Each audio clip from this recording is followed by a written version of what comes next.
Tick-tock, it's time to rock. It's my pleasure, my extreme pleasure, once again, to be here with the 5150 crew. My name is Andrew 5150. We have with us all the way from somewhere in the north of the United States, the Reverend, the one and only Kurt 5150. The Northwest, Pacific Northwest. Somewhere in lockdown paradise. Yeah. In God's country. Oh my gosh. Down there, we have Flame Thumb. Is it Flame Thumb or Flame Finger? I can't remember. I don't know. You guys yeah. There you go. Flame on with your bad self. So when you do guitar solos from now on, the Rev and I, we're just going to do this, okay? Yeah. I'm worried about your beard, Andrew. You got to keep that thing within 4 feet of an open flame. Oh, mate, you probably got all kinds of wizard beard oil in there and all kinds of stuff. Right, Brad? Look, it's not that bad. It's not that bad. I actually, okay, if you want to talk about my beard, I use, look at that, mate, beard oil. You got to keep it nice and fresh and clean because, you know, chicks want to come up and have a sniff. Yeah, you don't want it smelling like a muskrat. Hey, seriously.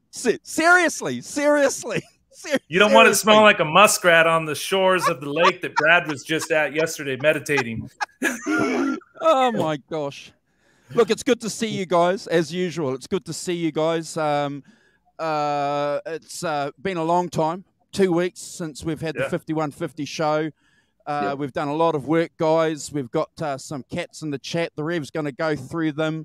We just want to make sure that if you guys are new to our channel, I'm going to be putting up a banner there on the bottom soon with our Instagram accounts. If you guys can follow our Instagram accounts, hit the sub, please, on this channel. If you're watching a replay, we would really, really enjoy it and be grateful if you could sub to our channel.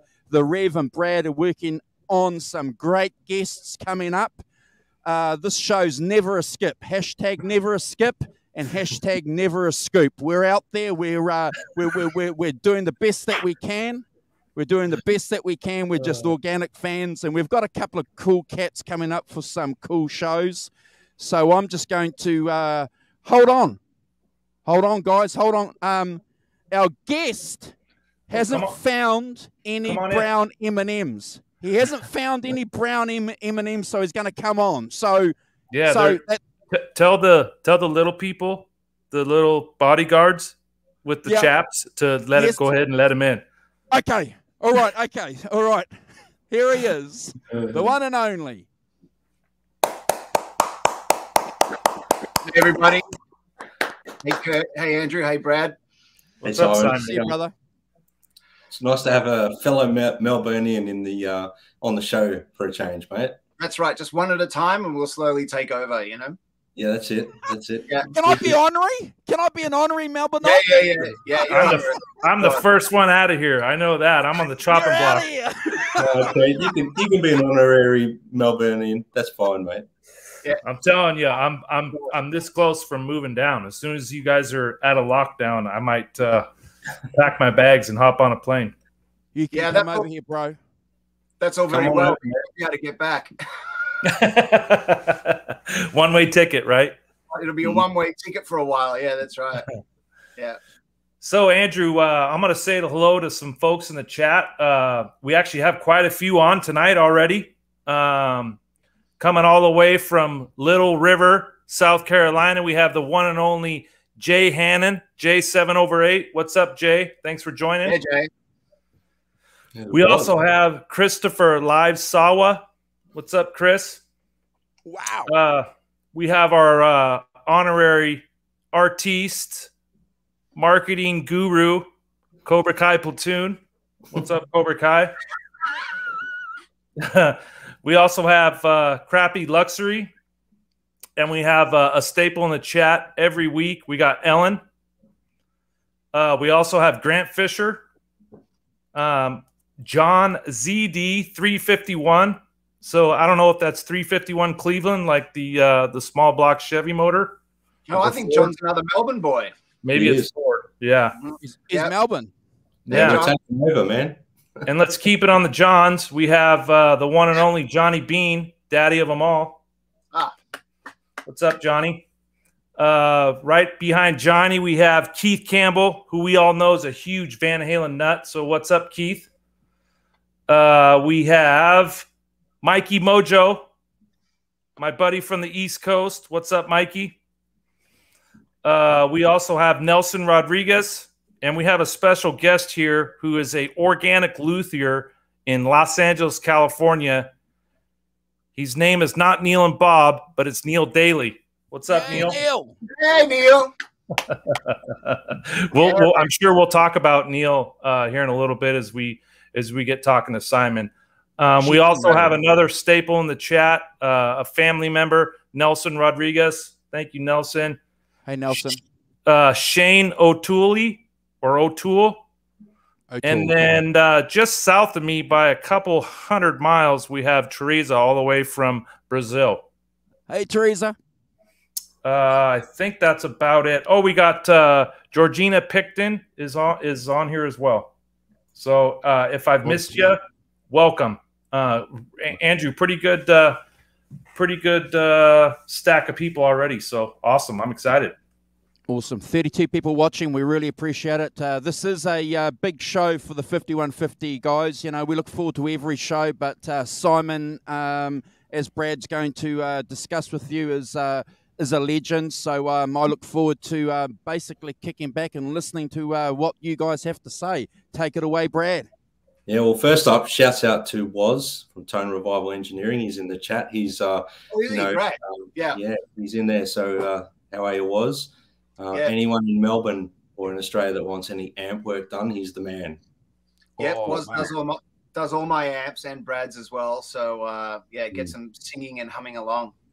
Yeah, make some mean machines. So yeah, he certainly does. Yeah. Yeah.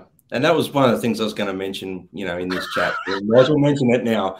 You know, Moz will get it out there now. He's obviously a big part behind the tone of myself and yourself, Simon. So yeah. Thanks, Janice. Thanks. I've been using one of Woz's modded Marshalls, an old Plexi, for a long time. And in fact, on the Melbourne Guitar Show video, I was using that Plexi for my live stage rig. Yeah, actually, I've just got to quickly say, if I can, Neil Daly is saying that amongst Andrew, Brad, and myself, why does Kurt sound so weird? I'm the black sheep in the family right now, Neil. It is what it is, but I'm okay with it. No, I love it. It's just funny. I don't have a southern drawl. I'm not from the East Coast. I'm from the Pacific Northwest, where everything's green and we really don't give a crap about anything. Nerd Halen's here. Nerd Halen? Nerd Halen in the house. Caleb. Oh, hey, Caleb. So we want to thank you, Simon, for joining us. I've spoken to you a bit this week. It's been really great to catch up. But for everyone in the chat who's not really aware of like Melbourneites like yourself and myself, tell us a little bit about your journey. Obviously, you started playing guitar at the age of 5, classical guitar, and you ended up sort of hearing Van Halen around the age of 12. That was what we spoke about. It was around the age of 12. For anyone that hasn't heard this story before, do you want to just explain what that was, what happened there? Oh, yeah, sure. I mean, I started playing classical guitar around the age of 5, and I really loved it. You know, I really enjoyed playing classical guitar, but really I was always listening to the radio and trying to make like makeshift picks out of bits of plastic, and I was just bashing away on that old nylon string and putting it through its paces, you know. And so, you know, I just kept begging mum and dad for an electric guitar. And then on my, I think it was Christmas actually, when I was 12 years old, they said, look, if you keep playing classical guitar, then we'll get you an electric guitar.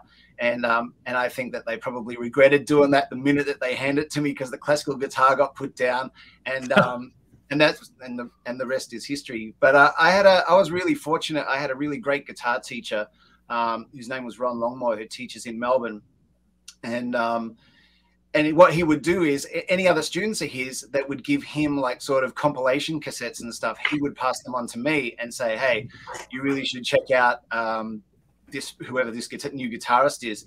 Anyway, so I'm 12 years old, and he hands me a two-sided 90-minute compilation that someone had made for him, which was sort of hand-picked songs of singles and album tracks from the first 6 Van Halen records plus 5150.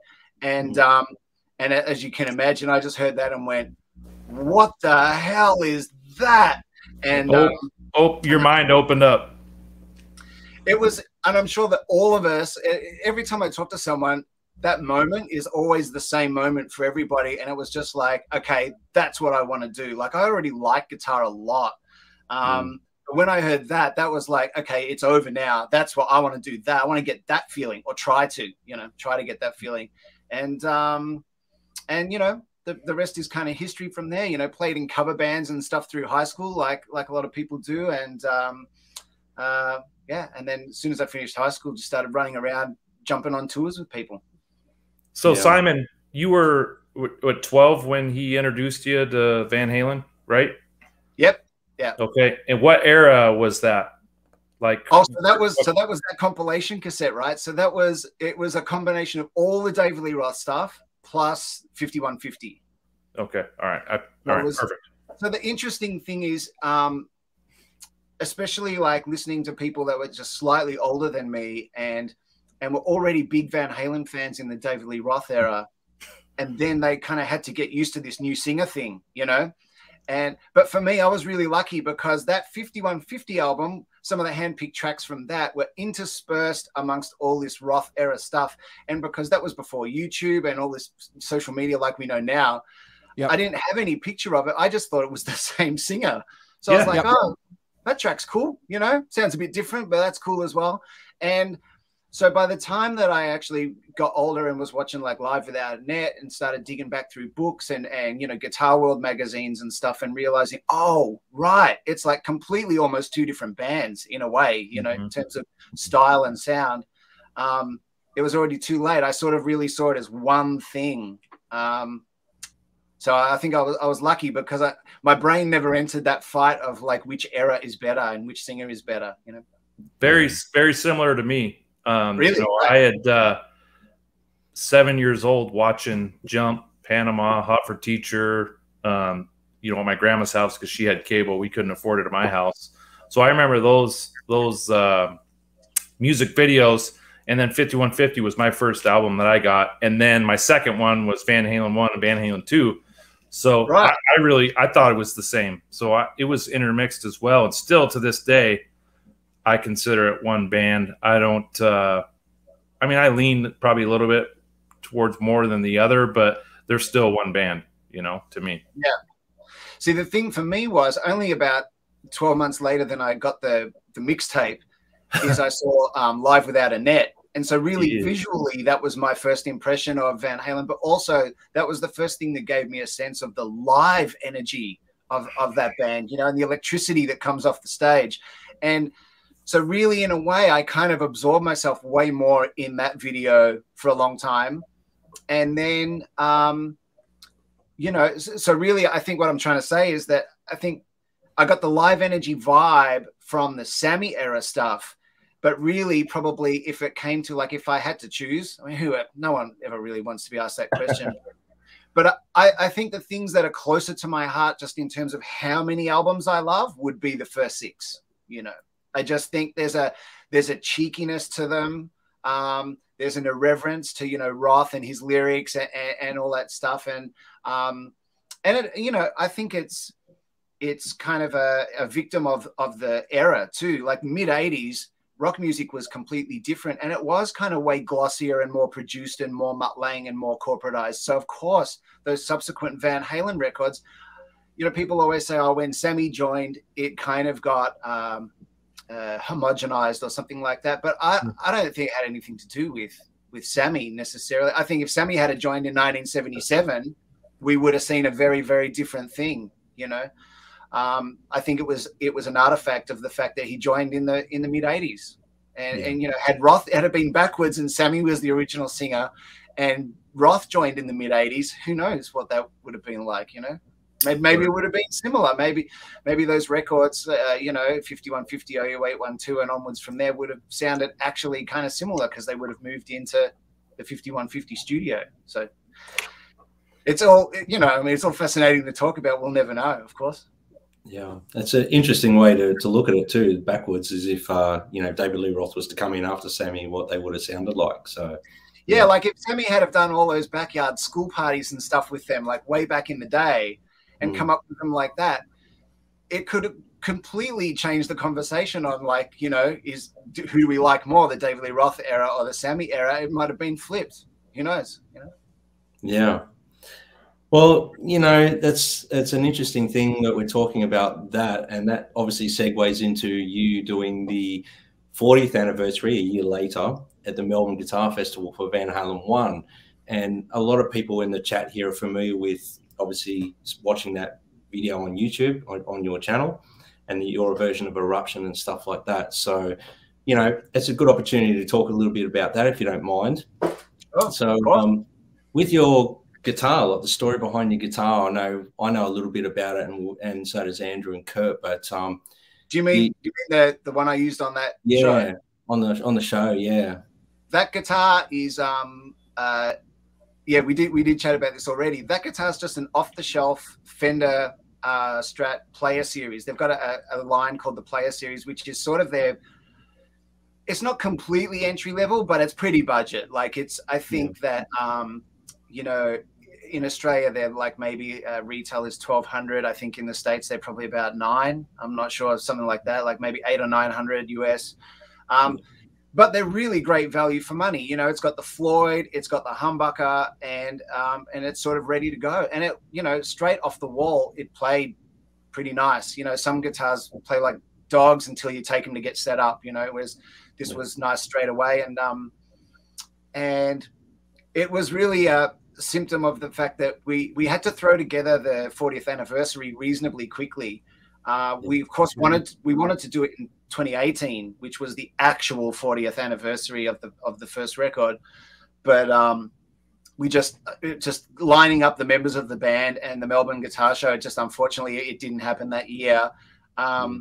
But when I spoke to them, to Greg from the Melbourne Guitar Show, he was like, listen, who cares? Let's just do it 1 year later. It's 40 years anyway, right? So we don't care if you don't care. And so everyone was available. We put it together pretty quick. We had about 3, maybe 4 rehearsals. And and then I realized that, you know, I mean, I was just going to use one of my regular guitars, and I thought, oh man, I can't do this for the 40th anniversary and not have something that kind of seems a bit more like Eddie, you know? So all I did was I jumped online, looked at what was available, and Fender had this Player Series white Strat with a black pickguard, you know, humbucker and Floyd. And I thought, well, that's close enough. You know, I'll just put some black electrical tape on it and see what happens. So that guitar on the video, that's all it is. It's just a $900 guitar with some black electrical tape on it. The pickups are what came with it. Actually, everything's what came with it. So, so Simon, I remember seeing photos of the pickups were white, and white. And I'm like, I saw it earlier, and I'm like, oh man, if he put the first 2 and made them black and then left, you know, the other one white, it would look cool. And you did it. Like you changed them black, and it looks great. Thank you. It was no genius move. All I wanted to do was try and replicate the you know, the one humbucker look of Eddie's guitar. So I just got some black electrical tape while I was at it. And oh, that's it? It's the same. Yeah, yeah. They're the same pickups? Oh, yeah. So the single coils were in it, but I just taped over them so you couldn't see. You're a genius. No, not genius. It's an Aussie for you. That's how we do it here in Australia, man. We go to Bunnings, get a bit of good tape stitches, everything. Bit of tape. And so yeah, no, definitely no genius. I mean, now that there's been a lot of time since then, I've had the guitar mucked with a bit, and I've taken the single coils out and that stuff. But yeah, at the time, it was pretty like we only had a couple of months to prepare for the show, so it was get the white guitar, put some black tape on it, cover the single coils up, and hope nobody notices, which of course everybody notices because it's Van Halen. Everyone notices everything. Yeah. But that's cool, you know. And I was talking to Brad and Andrew about it, and it's, you know, in terms of like how much money that you need to spend on a guitar. Like my guitar students they say to me all the time, "Oh yeah, well you sound like that because you're playing a $4,000 guitar." And I'm like, no, it's never about how much the guitar is, and especially these days. In fact, I was only on a chat last week, and I'm trying to remember who it was with, but we were talking exactly about that. Actually, it was with Jay, and we were talking about how entry-level guitars now are so much better than they were 20, 25, 30 years ago. Like back then, if you spent $800-900 on a guitar, it was pretty rough. You know, even the Fender Squires and stuff that you could get. I mean, they needed a lot of setup work to get them happening. But now, and that was kind of the point I wanted to prove to a lot of my students. It was like, all right, I'm going to do this whole Van Halen record, and I'm going to take an off-the-shelf $900 guitar, and I won't even change the pickups, and we'll see what happens, you know. And look, obviously, it could have gone sideways easily. I'm just glad that it didn't, you know. That's all. But it could have. But the point is that these lower price guitars now, they're really, really good. Like, you don't have to spend more than $1,000. You could buy something for $800 or $900, spend another $100 getting it set up really nice and getting the neck tweaked and the frets looked at. You got a killer guitar. It'll play as good as any $3,000 or $4,000 guitar, probably. That's awesome. Yeah, this one right here is a Kramer, and it was my very first guitar I bought. I bought it a week before 9/11 in the United States. That's the only reason. And it came like 2 days before 9/11. So and I can't see the headstock really well, Kurt, but it looks like a Stratty sort of headstock, is it? Yeah, it came with a rosewood like beak neck, and so I put a new neck on it. Cool. With the Gibson? Yeah, I like that. Yeah, with the Gibson logo, and it's got a brass nut on it. Oh, cool. And you find the brass nut helps a lot? Yeah, it gives it kind of a cool sustain. But anyway, this is a maroon guitar. It had a regular single, and it was my first guitar. I bought a Kramer because I knew Eddie played Kramers, and I played it for 10 years, actually longer than that, 20 years. And then last year I decided I was going to make it into a Frankenstein. And I put a Pasadena pickup in it. I painted it, put a maple neck on it, and this thing sounds amazing for a $300 guitar. $300. That's exactly $100 neck, $100 pickup, some locking tuners, a little bit of paint, and yeah, it's incredible. Well, you've done even better than me. Then you've like cut the price in 1/3. But there you go. I mean, that just proves the point, right? So I tell you what, when you say the Pasadena pickup, you mean Pariah, yeah? No, it's a company called Planet Tone. It's a Pasadena 78 is what it's called. Right. Yeah, Planet Tone. I'm sure it's rocking. Yeah, sounds good. $400 US, is that what you said? I would say I'm probably into that guitar altogether $600, $700. Man, so you couldn't do that 30 years ago. Well, Eddie kind of did, I guess. Yeah, right. What did he do? He spent $80 on the neck and $50 on the body and painted it. Right. Yeah. So I guess you can, but then you do have to be Eddie Van Halen to do it. You know. Exactly. Yeah. I don't have the construction chops to buy all the parts and put it together and have it be awesome. So Yeah. And not to nerd out, but does yours have a Floyd on it? Yeah. Do you have a brass block on it? No, you mean like an FU tone one that you can get? Yeah. No, I didn't put that on it. That makes a big difference, right? Oh, all my guitars have them. Oh, cool. I'll have to check that. No, the block on the one on mine is just the block that came with the Fender, actually. Yeah, it's about a $30, you want to grab it, $50 Simon? fix. Yeah. There you go. So I mean, it's no frills. Hang on, I'll get that. Yeah, that could be a titanium block if it is. You can see on my behind the guitar crap tape job. You know, I mean, yeah. So I mean, now I've had the scratch plate replaced, so now there's no. Yeah, you have. Okay. Well, hang on, it's all backwards, isn't it? So yeah, so now there's no single coils, but on the and now it's got a pariah pickup in it, but on the YouTube video that I did at the Melbourne Guitar Show, that was still just all the pickups that came with it and the single coils that I'd taped over just to block them out, you know. I love it. Hey, John Coughlin. Well, I wasn't using them anyway, so it's just a visual thing. I just thought, while I'm at it, you know. Yeah. So you touched on the amp you used, the one that was worked on, but do you mind running down a little bit your rig for that gig at the Melbourne Guitar Show? Your pedals, and did you use like Phase 90 and stuff like that, or what were you using? Yeah, so it ended up being kind of hybrid. What I wanted to do, as I'm sure all of you would know, is I really wanted to use my old Marshall Plexi that Wazza has modded and just got sounding great, and I wanted to do it really authentically, like everyone would, right? But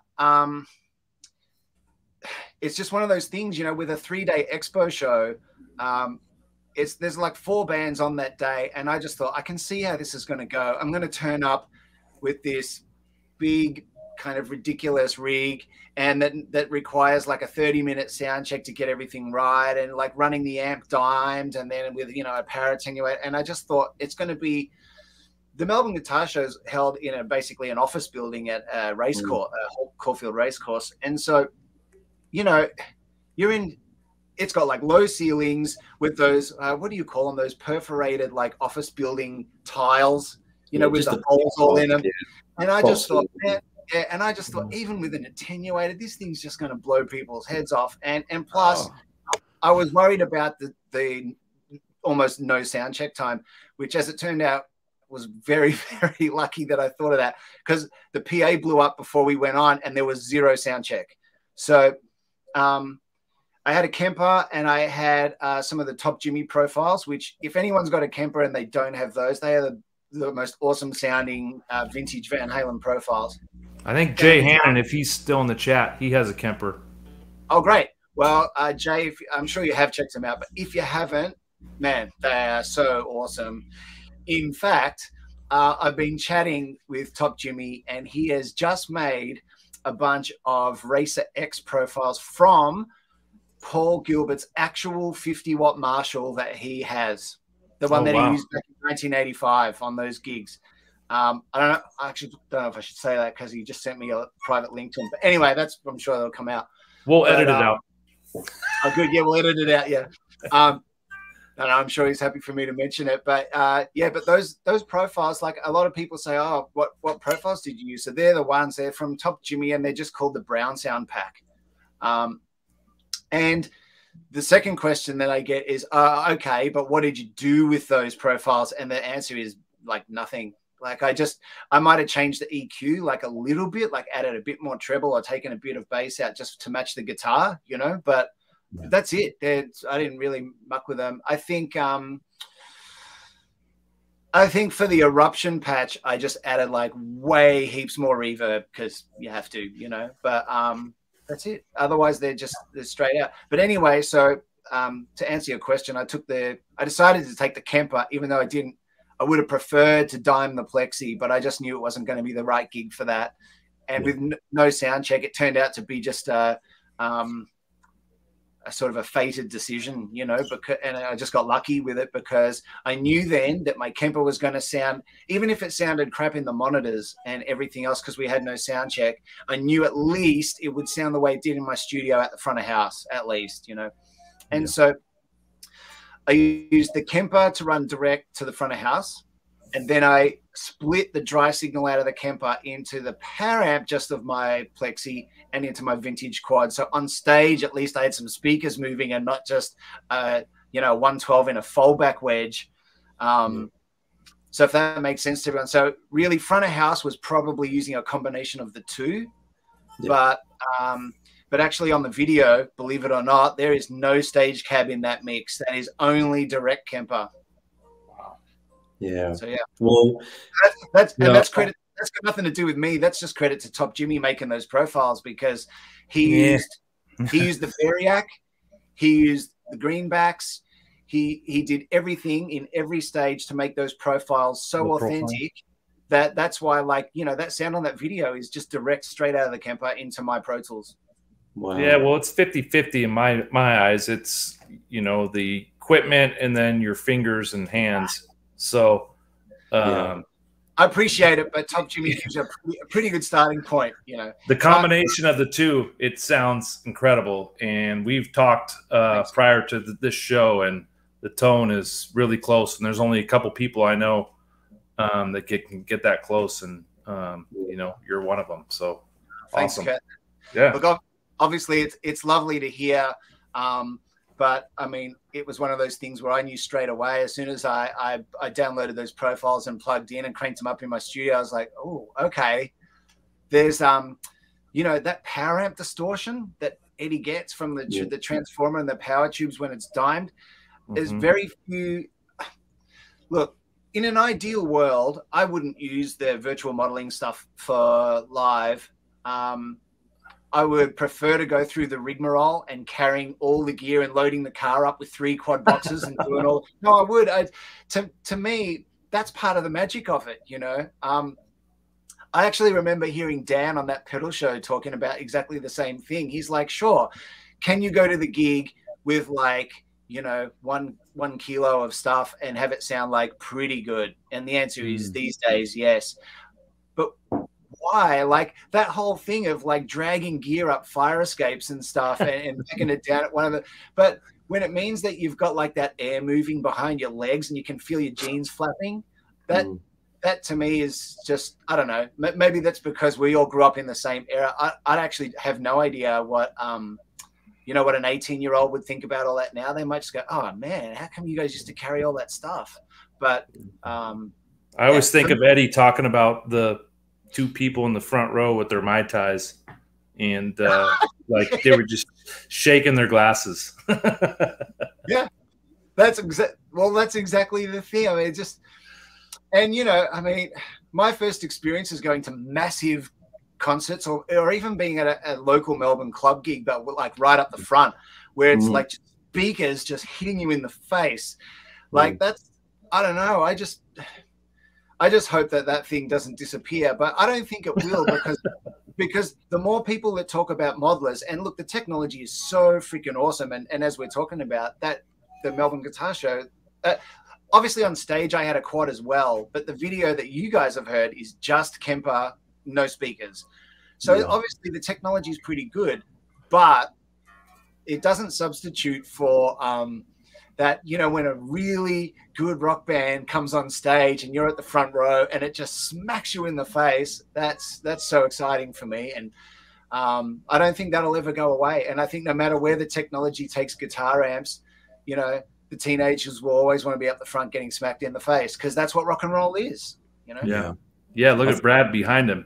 Well, you know, I think that's what you have to say. Well, I still practice with Marshalls here, like not through modeling stuff, because I like the dynamics you get from the speaker and the amp, the way they relate to each other with the guitar. Yeah. There's something that's and like you said, air movement on stage. Like I love the feeling of having a quad box or a twin speaker box behind me, like cranked. I love that.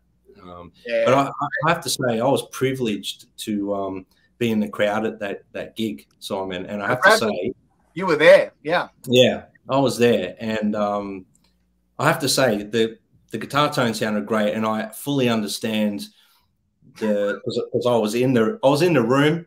The room was full of guitar players with their arms crossed, sitting down.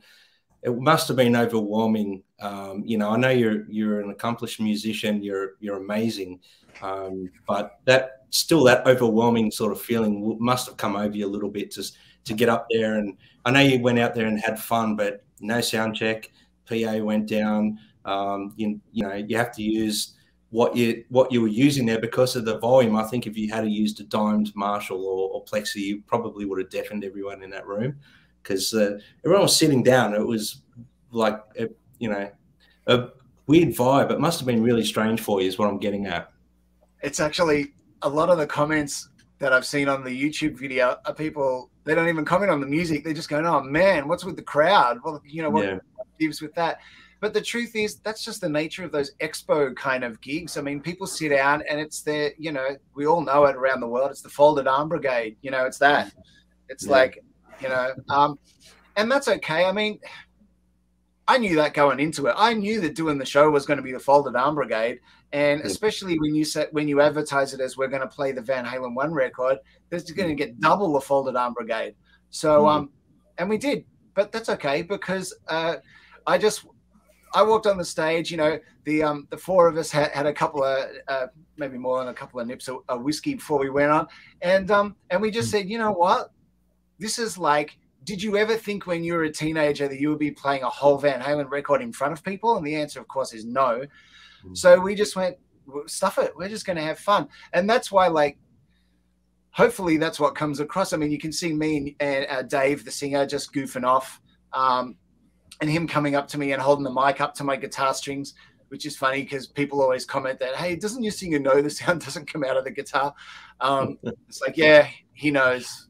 But he's not a bass player. Of course he knows that. Yeah. David Lee Roth used to do that. Yeah, oh, right. There you go. I never saw him do that. That's good to know. But you can even see with the fact that we had no sound check, if you watch it carefully, you can see that this, in the first 5 songs, there's so much motioning to like people off stage, like, dude, come and fix this and turn this down and turn this up.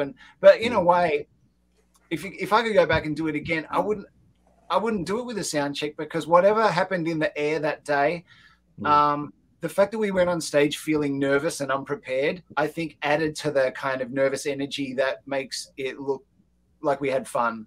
Because in the end, we couldn't take it seriously, because we were like, dude, we didn't even get a sound check. So we basically got a line check, you know, where we just checked that the lines worked and that was it. And they said, you're on in 10. And so we just went, okay, stuff it. Let's just go on and have fun. And in a way, I think that by happy accident, it prepared us to be maybe more relaxed than we would have if everything had gone perfect that day, you know? Wow. Yeah. So, Simon, we got Caleb Rappaport in here. I don't know if he's still in or not. Hey, Caleb. Yeah. Man, you know, yeah, one of the best, I'll call them tribute bands in the United States. Globally, how much is, like, do you guys follow each other, admire each other's work? Do you are you guys, like, are you allies with some other tribute bands? Like, what's that kind of look like as far as being in Australia looking to the United States, or vice versa? Well, in that special, like, community, do you guys kind of commingle, or what's it look like?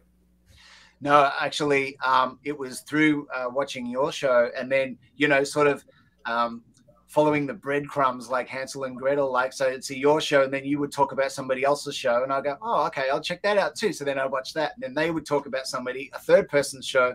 Crazy. And so actually, I only just came across Caleb like in the last month, and he's a maniac. He's awesome. Oh, I know.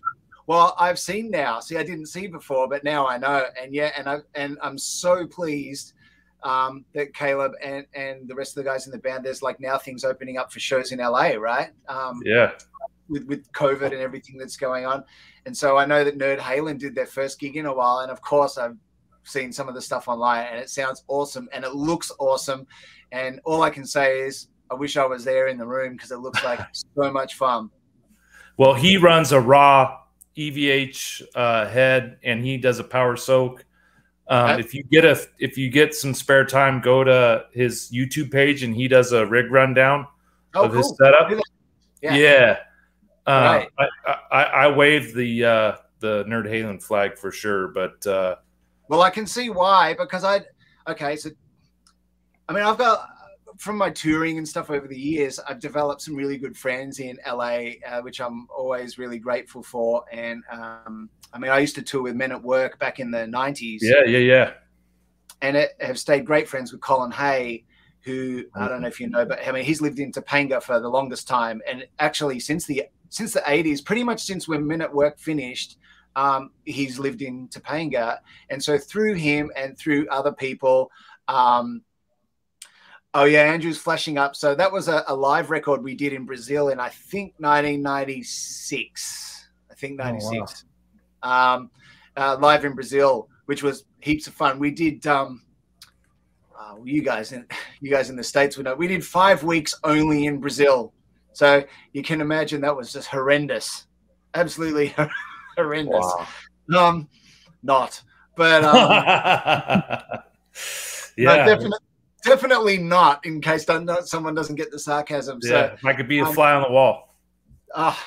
Man, those Brazilians are so much fun. And I tell you, they're the most wonderful audience because they, Men at Work never toured there in the early 80s when they were huge. So when I went with them, even though, of course, I was kind of the ring-in session guy, I ended up playing with Men at Work for a long time, but at that time I was the ring-in session guy. And I was just like, this is nuts, we did three nights back to back in Sao Paulo in front of 10,000 people, and most of them were Brazilian girls, and it was it was a lot of fun. But sorry, I'm just totally getting sidetracked. So it's all right. Look, so are we. It's funny, like we're sitting here and all listening to this, and Simon, look, I've known of your career path and everything for a long time. So now you're sort of names dropping Men at Work. You've played with guys like Virgil Donati, Tommy Emmanuel. Mm-hmm. So yeah, I just thought we might as well highlight all those things. Yeah, of course. Cool. Very cool, man. So when there you go. When I was in high school, I used to listen to Virgil Donati. Back then had a band called Loose Change, and they were basically like a instrumental fusion 4-piece. And so I sort of grew up listening to that record, and then I always thought to myself, but it was all odd, it was the usual fusion, late 80s, early 90s stuff where it was, odd time, and it was the kind of like heavy metal jazz that kind of preceded the I guess bands like Dream Theater and stuff like that, but with no vocals. And so I just thought, that'd be so cool to do something like that. And so I used to just practice all that stuff, not ever thinking it would go somewhere. But then just when I finished high school and I was 18, I got a call from Virgil Donati, who I'd been listening to on this record since I was 14, saying someone else had said my name and do I want to go for an audition? So I went for the audition and got it. And so we started a band called On the Verge. Yep. And that was heaps of fun. It was basically, I think what the kids call it now is math rock. Is that right? I don't. It was pretty odd time mathematical stuff, but and I'm sure it was probably more fun to play on stage than it was to listen to. But we had so much fun, and we tried to do it with heart as well. Like the whole goal was never to really try and be like crazy tricky. It was to be tricky enough that it was interesting and it would bend the ear, but that underlying it would be a pocket and a groove. And with some of the ballad songs, it would have some heart. That's what we tried anyway. And so with Virgil, we did that for a while, and we recorded an album called Serious Young Insects. And that did pretty well. That got a lot of attention. In fact, a bit later than that, when I started listening to Meshuggah, I heard that one of the guys in the band had been listening to our album for years, which was a trip to me because I couldn't figure out what they were doing. So I was like, cool. Well, then you took what we were doing and made it way more complicated again. So then on the back of touring with Virgil, I think Virgil had mentioned to Tommy Emmanuel when Tommy was looking to change up his band to go and do a tour. And we actually went over to do the Catalina Island Jazz Festival. And that would have been, I think, probably like 98 or something like that. And so anyway, so then I ended up doing the same thing. I did an audition for Tommy and ended up playing electric guitar for him for years. Yeah, and we ended up doing the Catalina Island Jazz Festival. But then, of course, we toured Australia for a bit. And then in, I think, around, I can't remember now, 2000 and something, we did like a tour of Europe and the States as well, which was really fun, like doing sort of big theaters and stuff. And that was great. And then Men at Work as well. So yeah, so different things, you know, really that part of my career was sort of being a gun for hire, you know, like a session guy. And the you know, the mathematical sort of prog rock thing with Virgil was heaps of fun. And then, you know, Men at Work, completely different again, because my parents had those Men at Work records like Cargo and Business as Usual. And so, you know, I used to just sit and listen to them for days on end with headphones. I never thought I'd actually get to play them in front of people.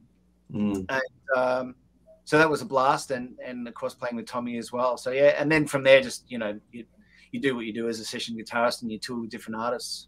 Yeah, well, I mean, you're known as like an amazing guitarist here in Australia, but you're also like a songwriter, a producer, and you've worked with a lot of big names in the industry. Do you want to mention some that are highlights to you, or do you want me to go through a big list I've got here? You know, go through the list. That'll be better. I feel like I've been talking too much anyway. No. Well, that's the show's about you, man. That's why we're here. So, I mean, I know that you've worked with John Stevens. I know you've worked with Vanessa Amorosi, Taxi Ride, Shannon Knoll, as well as you've recorded with artists like Guy Sebastian, Ross Wilson, Christina New, Bachelor Girl. Did I say that? Yeah. Heaps more. Plus, you performed with Kylie Minogue, Joan Jett, Rogue Traders, Daryl Braithwaite. Like, the list is massive. Is there any that you've toured and you've supported bands like Tina Turner? Yeah, but Brad, that's just because I'm old. The list is long just because I'm old. That's all. Well, you know, I think we're in the same age bracket. I haven't done that much, you know, so I'm in awe. That's what I'm saying. It's amazing. It's well, you know, it's I think honestly, I think I was pretty fortunate because, like I was saying, I got thrust into that kind of muso-y prog world with Virgil pretty young. And then I just sort of, the phone rang on the back of that, if you know what I mean. Like, I mean, look, I guess there was gigs that didn't get called for because they thought, oh, he's too prog or something. But mainly, you know, I ended up touring with Tommy, ended up touring with Men at Work, ended up touring with John Stevens and Vanessa Amorosi and different people. And Daryl Braithwaite now, which has been awesome because Daryl's just such an incredible singer, such a lovely guy. And you know, his whole set list of songs is happy music that you just see smiles, you know, for 1,000 people smiling for the whole hour. And so I'm very fortunate to be touring with him now. But yeah, the list is long, just I think because I've been doing it for 25 years. That's all. You know? Yeah, you're also part of like musical director for like Australian Idol and X Factor and. Was it Australia's Got Talent as well? Yeah, I'm just reading that now. Who knows this stuff? Someone's been doing their research. Yeah, that's true. So for we've got skillful people following us on this show. They dig deep. They dig deep, guys. They do. Yeah, the separation's in the preparation, Simon. And before Drop Family's Garden puts another comment in there, you actually worked on a Racer X tribute band as well, didn't you? Racer X. Yes, I did. I think that was about 2013. So yeah, I guess about 6-7 years ago now. Me and another awesome Melbourne guitarist called James Ryan put together. We were actually getting together once a week for no other purpose than to just jam and keep our chops up. you know, because we were both touring around with different recording artists. And, you know, I mean, doing that stuff is a lot of fun too, but it's most of it is just playing chords and like trying to get good tones. You know, it's sort of, that's the focus of that. Whereas we were just like, oh man, what about all that stuff we used to practice when we were teenagers and try and do? And so we're like, okay, cool. Let's get together once a week and we'll get through the next 8 bars of some godforsaken Jason Becker thing or whatever it was that we were trying to work on and plug away at. And so we did that. And then eventually we just said, you know, we've been playing all these Racer X tunes for just practice. What about if we try and find a bunch of guys? So that's what we did. And we ended up, actually only ended up ever doing a couple of performances, but luckily one was recorded at a recording studio called Pony Music. And so that's on YouTube as well. But yeah, and that was heaps of fun because shredding's fun always, but shredding with another guitarist that's shredding as much as you is heaps of fun. Yeah, he's amazing as well. Yeah, he's awesome.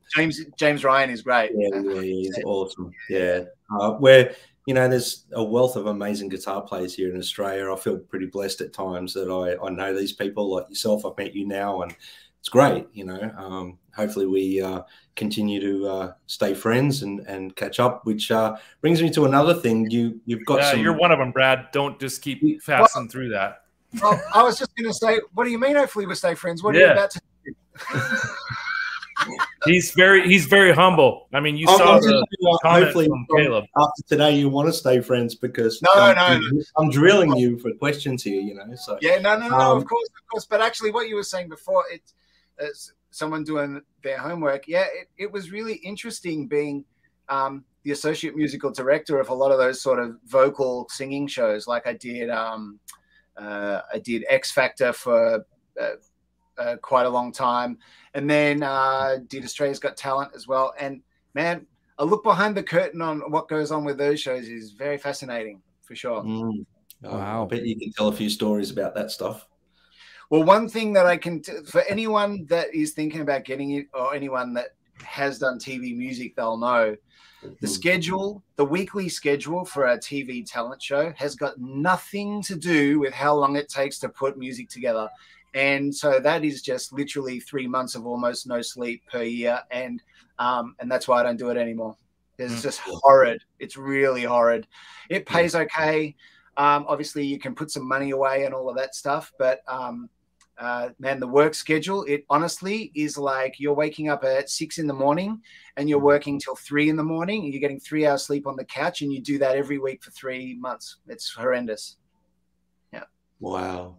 But yeah, so yeah, but because, you know, it's all smoke and mirrors, like most of those reality shows, you know. So but yeah, it unearthed some incredible singers. In fact, there's an amazing singer called Darren Constable who's on The Voice Australia right now that's actually going to get up when we get out of lockdown and do our Corner Hotel show as our tribute to, you know, the life of Eddie Van Halen, which has been postponed so many times now that it'll pretty much be a year since he passed away. But Darren's going to get up and sing the Sammy stuff. And as all of you guys would know, that is no mean feat. So he's incredibly talented. Yeah. That's amazing. Well, that segues into something else I want to talk to you about. You've got like future projects coming up and like this corner gig that's been rescheduled to a certain amount of time now. It's just with this whole pandemic. We won't mention too much about it. We won't talk too much about it because we're trying everyone knows about that. Yeah, so we're trying to stay positive, but you know, you've invited me down to be a fly on the wall, so I'm really looking forward to that. And you know, I just want to share with everyone on the channel here. I'm going to come down to the gig and maybe spend a bit of time with Simon, try not to annoy him too much, and get a bit of a rig rundown and things like that. So it'd be really fun. Now, go live, Brad.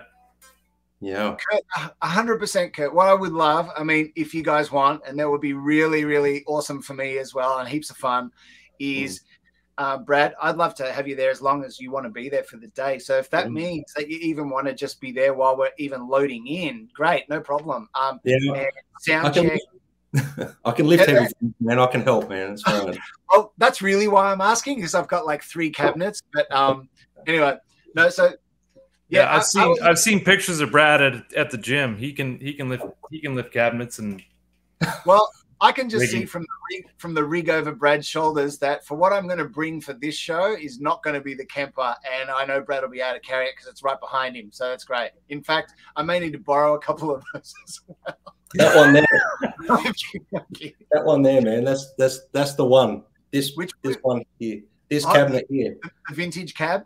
That's the one. Yep. That's got the mojo. So wow. So okay. Simon, as we're talking gear, I don't know if Cobra Kai is still in here or not. He's our artiste and our marketing director for the show. Yeah. He asked to see some of your gear or maybe talk about some of your gear. Yeah, he made these shirts for us. Look at this. Oh, cool. Hey, I would love to get one of those. I'll wear it with pride if I can. May the tone be with you. So I see. How come I don't have one? You should have sent it to me before the show. I know. I see you got a Frankie back there. You got a Bumblebee. You got a. Oh, behind me here? Yeah. Look, I can't really move my camera, but I don't know. You can talk about it, though. I could talk about it. Okay, so for the Corner Hotel gig, what I'm going to do is do a complete about face and sort of, flip the script. And so instead of, everyone's heard the Kemper now on that Melbourne Guitar Show video. And, it 100%, like we were talking about earlier, got me out of a lot of trouble that we didn't sound check. Hopefully at this gig, we'll get a good long sound check. But anyway, what I want to do really for my own fascination more than anything, but now I want to see how close I can get the sound with the actual gear. So it'll be a wet, dry, wet setup using a Sir SL68 as the dimed core of the tone, as the head. Running into a Boss tube amp expander to load it down. And then I'm taking a split out of that, running it through a Voodoo Labs cab tone to get my line level. And then running it into like a little 12-channel Mackie mixer, which then splits out into all the wet stuff and back into the mixer and then into the power amp returns of 2 other Marshall heads. So it'll be a triple Marshall heads, triple boxes. And why not? Because it's going to be so much fun, I'm definitely coming now. Well, I'd already told you, Brad, I need to borrow half your gear to do it. So. Well, mate, like I said, because you're a fellow Melbourne guy, and I think Woz mentioned I can go and help him on the day as well. So yeah, that's fine. I saw that. So, hey, Woz, you legend. You can borrow any of my gear, mate. No problem at all.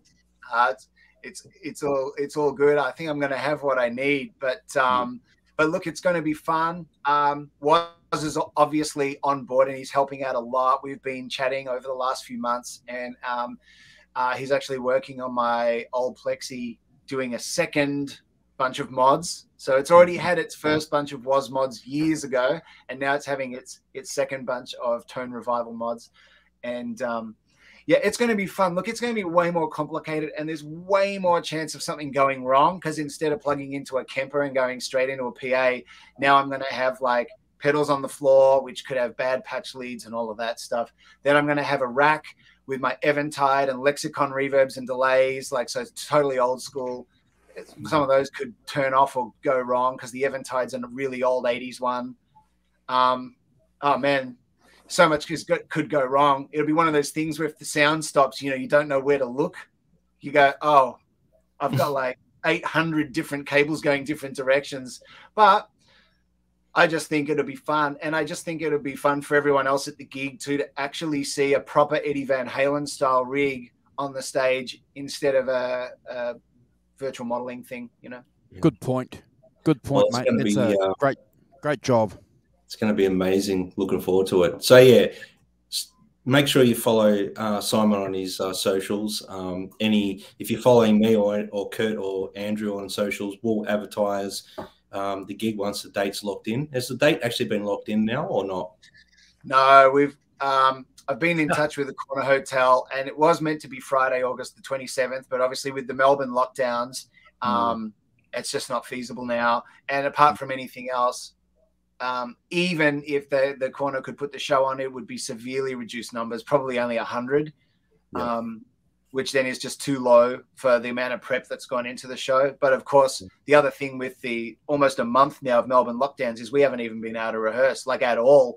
And we've got a whole second set of all this new material that we didn't even do at the guitar show that we haven't played yet. So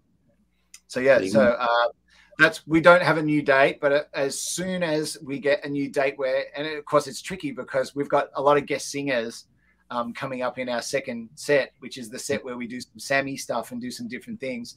So there's about 10 people that have to all confirm they're good for the date. So probably in a week or so, we'll have a new date, and I'll put that on my socials, of course.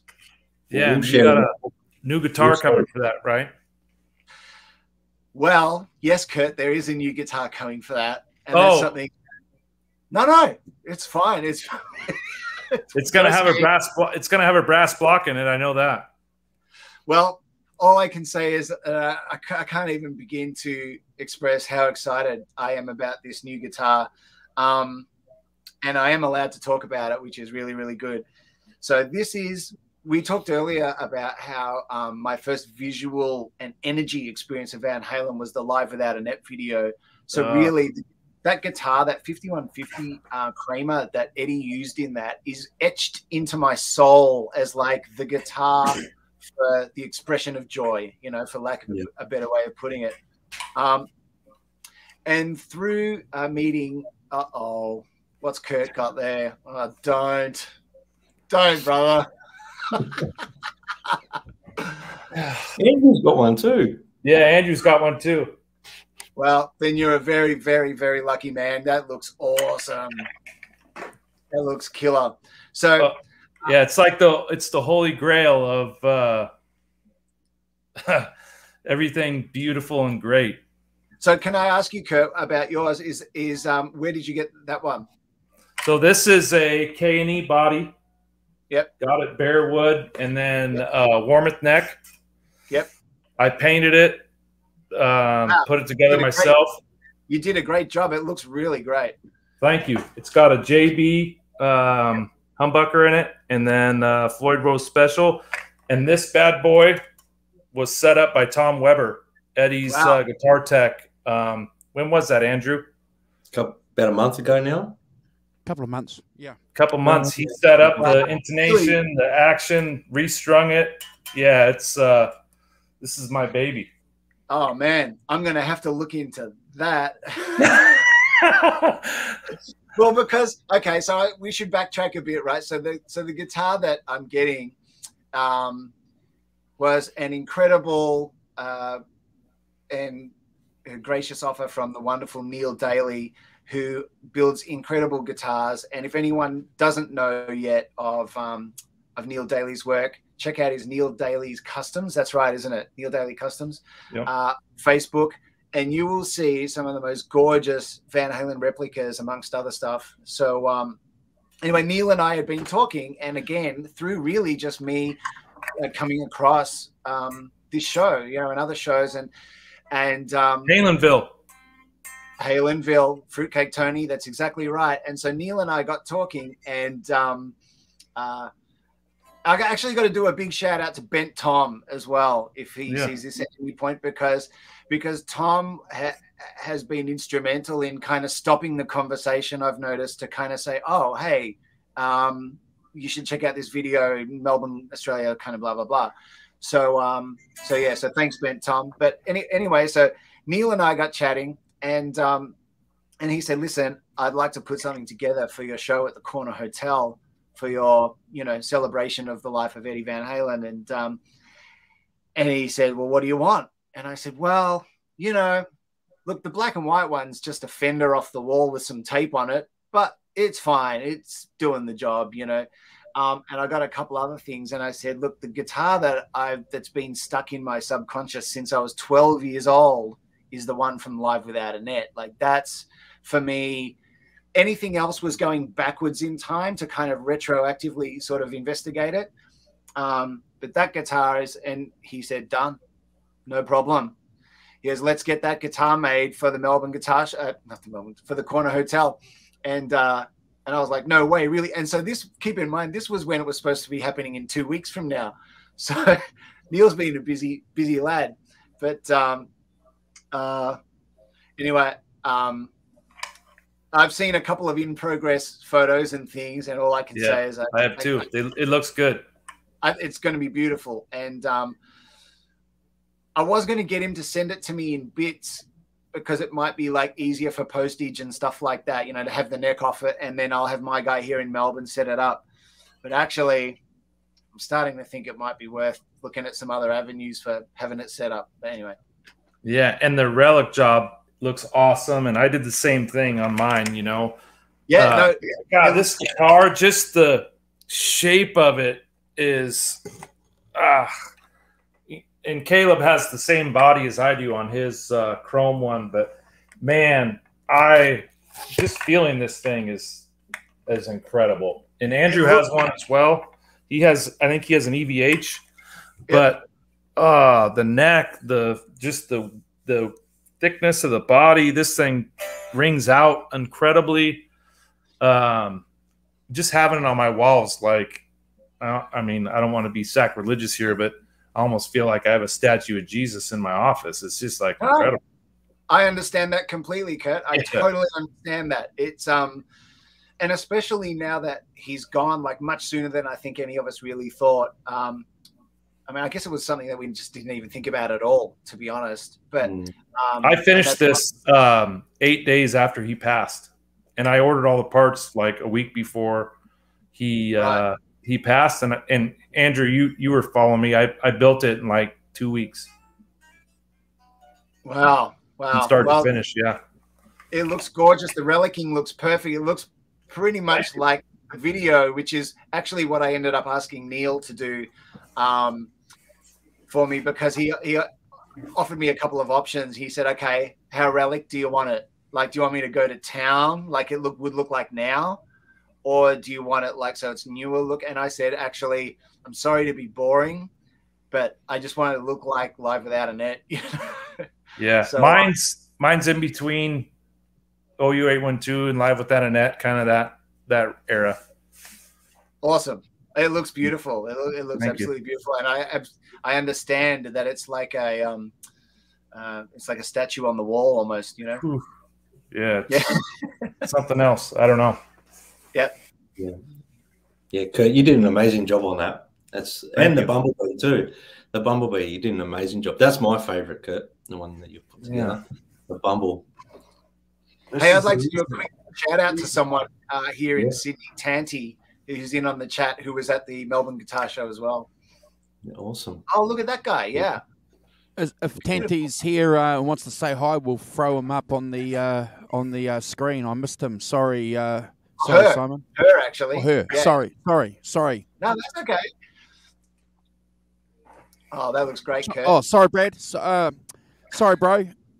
I'll present you. Sorry. Oh, that looks great. Yeah, and the headstock, you know, I have the knot in it in the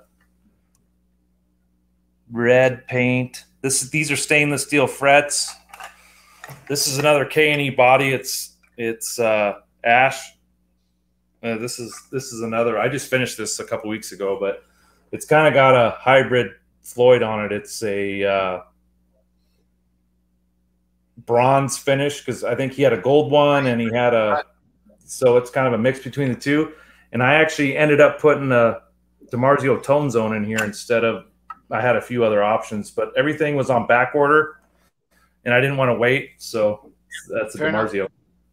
Yeah. But it's all FU toned out. It's got all the titanium saddles, titanium screws, big block, noiseless springs, brass claw. That's what I got to do to some of my axes yet, is I got to FU tone them out. That stuff makes such a difference, doesn't it? Like really, it's amazing. It's amazing even when you buy like a new Floyd, how scratchy moving some of those Allen keys and stuff is. It's just this day and age seems silly to me, but you know, the FU turn stuff is great for that. Yeah. Yeah. Thank you, Brad, for letting me show off my amateur work. No, any opportunity to show them again, Kurt. Yeah, it looks great. It looks really great. Beautiful. And they sound just as good as they look too, which is I'm blown away by the sound. Awesome. So you said it was an ash body, is that right, on the Bumblebee? Yeah. Okay, cool. It's heavy. Yeah. It's heavy for these little pea shooters. These little bumblebees. We've seen you with your shirt off, Kurt. You're okay, mate. You do all right, you know. Not tonight, Brad. Not tonight. So, Simon, I'm probably going to put a bit of pressure on you now. What? Through the week we were talking, and you mentioned something about eruption when you're doing the transcription for it. You uncovered something pretty incredible, that the whole thing runs in Eddie's head like a click of 300 beats per minute. And your quote was like hyper Charlie Parker swing. Do you want to do some sort of demonstration? Are you up for that, or are we putting you on the spot? No. I'm totally up for it. What I was going to ask, if it's not in your position, is can I scoot off for a quick bathroom break, and then I will do exactly that for you. Of course, you can do that. You can do that, brother, and we'll just do a quick little shout out to a couple of cats in the chat while you're doing that. Thank you very much. So should I leave my cam open, or should I leave just mute it? I can just drop you out of the. I'll just drop you out of the chat. I won't be long. 1 minute. Okay. Okay, guys. Thank you very much for joining us, Mickey Mojo, Brian Spalding's in the chat, Fruitcake Tony. You guys are awesome. Thank you very much for the comments, Mickey Mojo. You guys are awesome. Wayno's jumped in here, bro. We got Keith Campbell. You guys are awesome, awesome, awesome. Thank you for joining us. 46 people watching. We just want to take this opportunity. On the bottom there, you'll see our social medias for Instagram floating by. If you guys haven't got Instagram set up, go and set up an Instagram account, because that's the second place to be for the 5150 show. You can catch the Rev over there. You can catch Brad there. They're doing all this awesome stuff.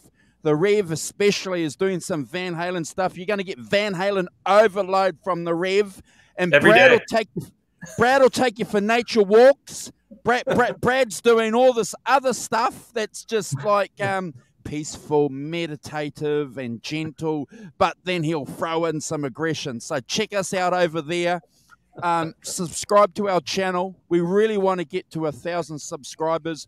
All subscribers to our channel, and I say this is our channel, all subscribers to our channel automatically get subscriptions back. We're not one of those channels that just solicit subscriptions. We share back. And even on these guys' Instagram accounts too, they'll share you back too. Awesome.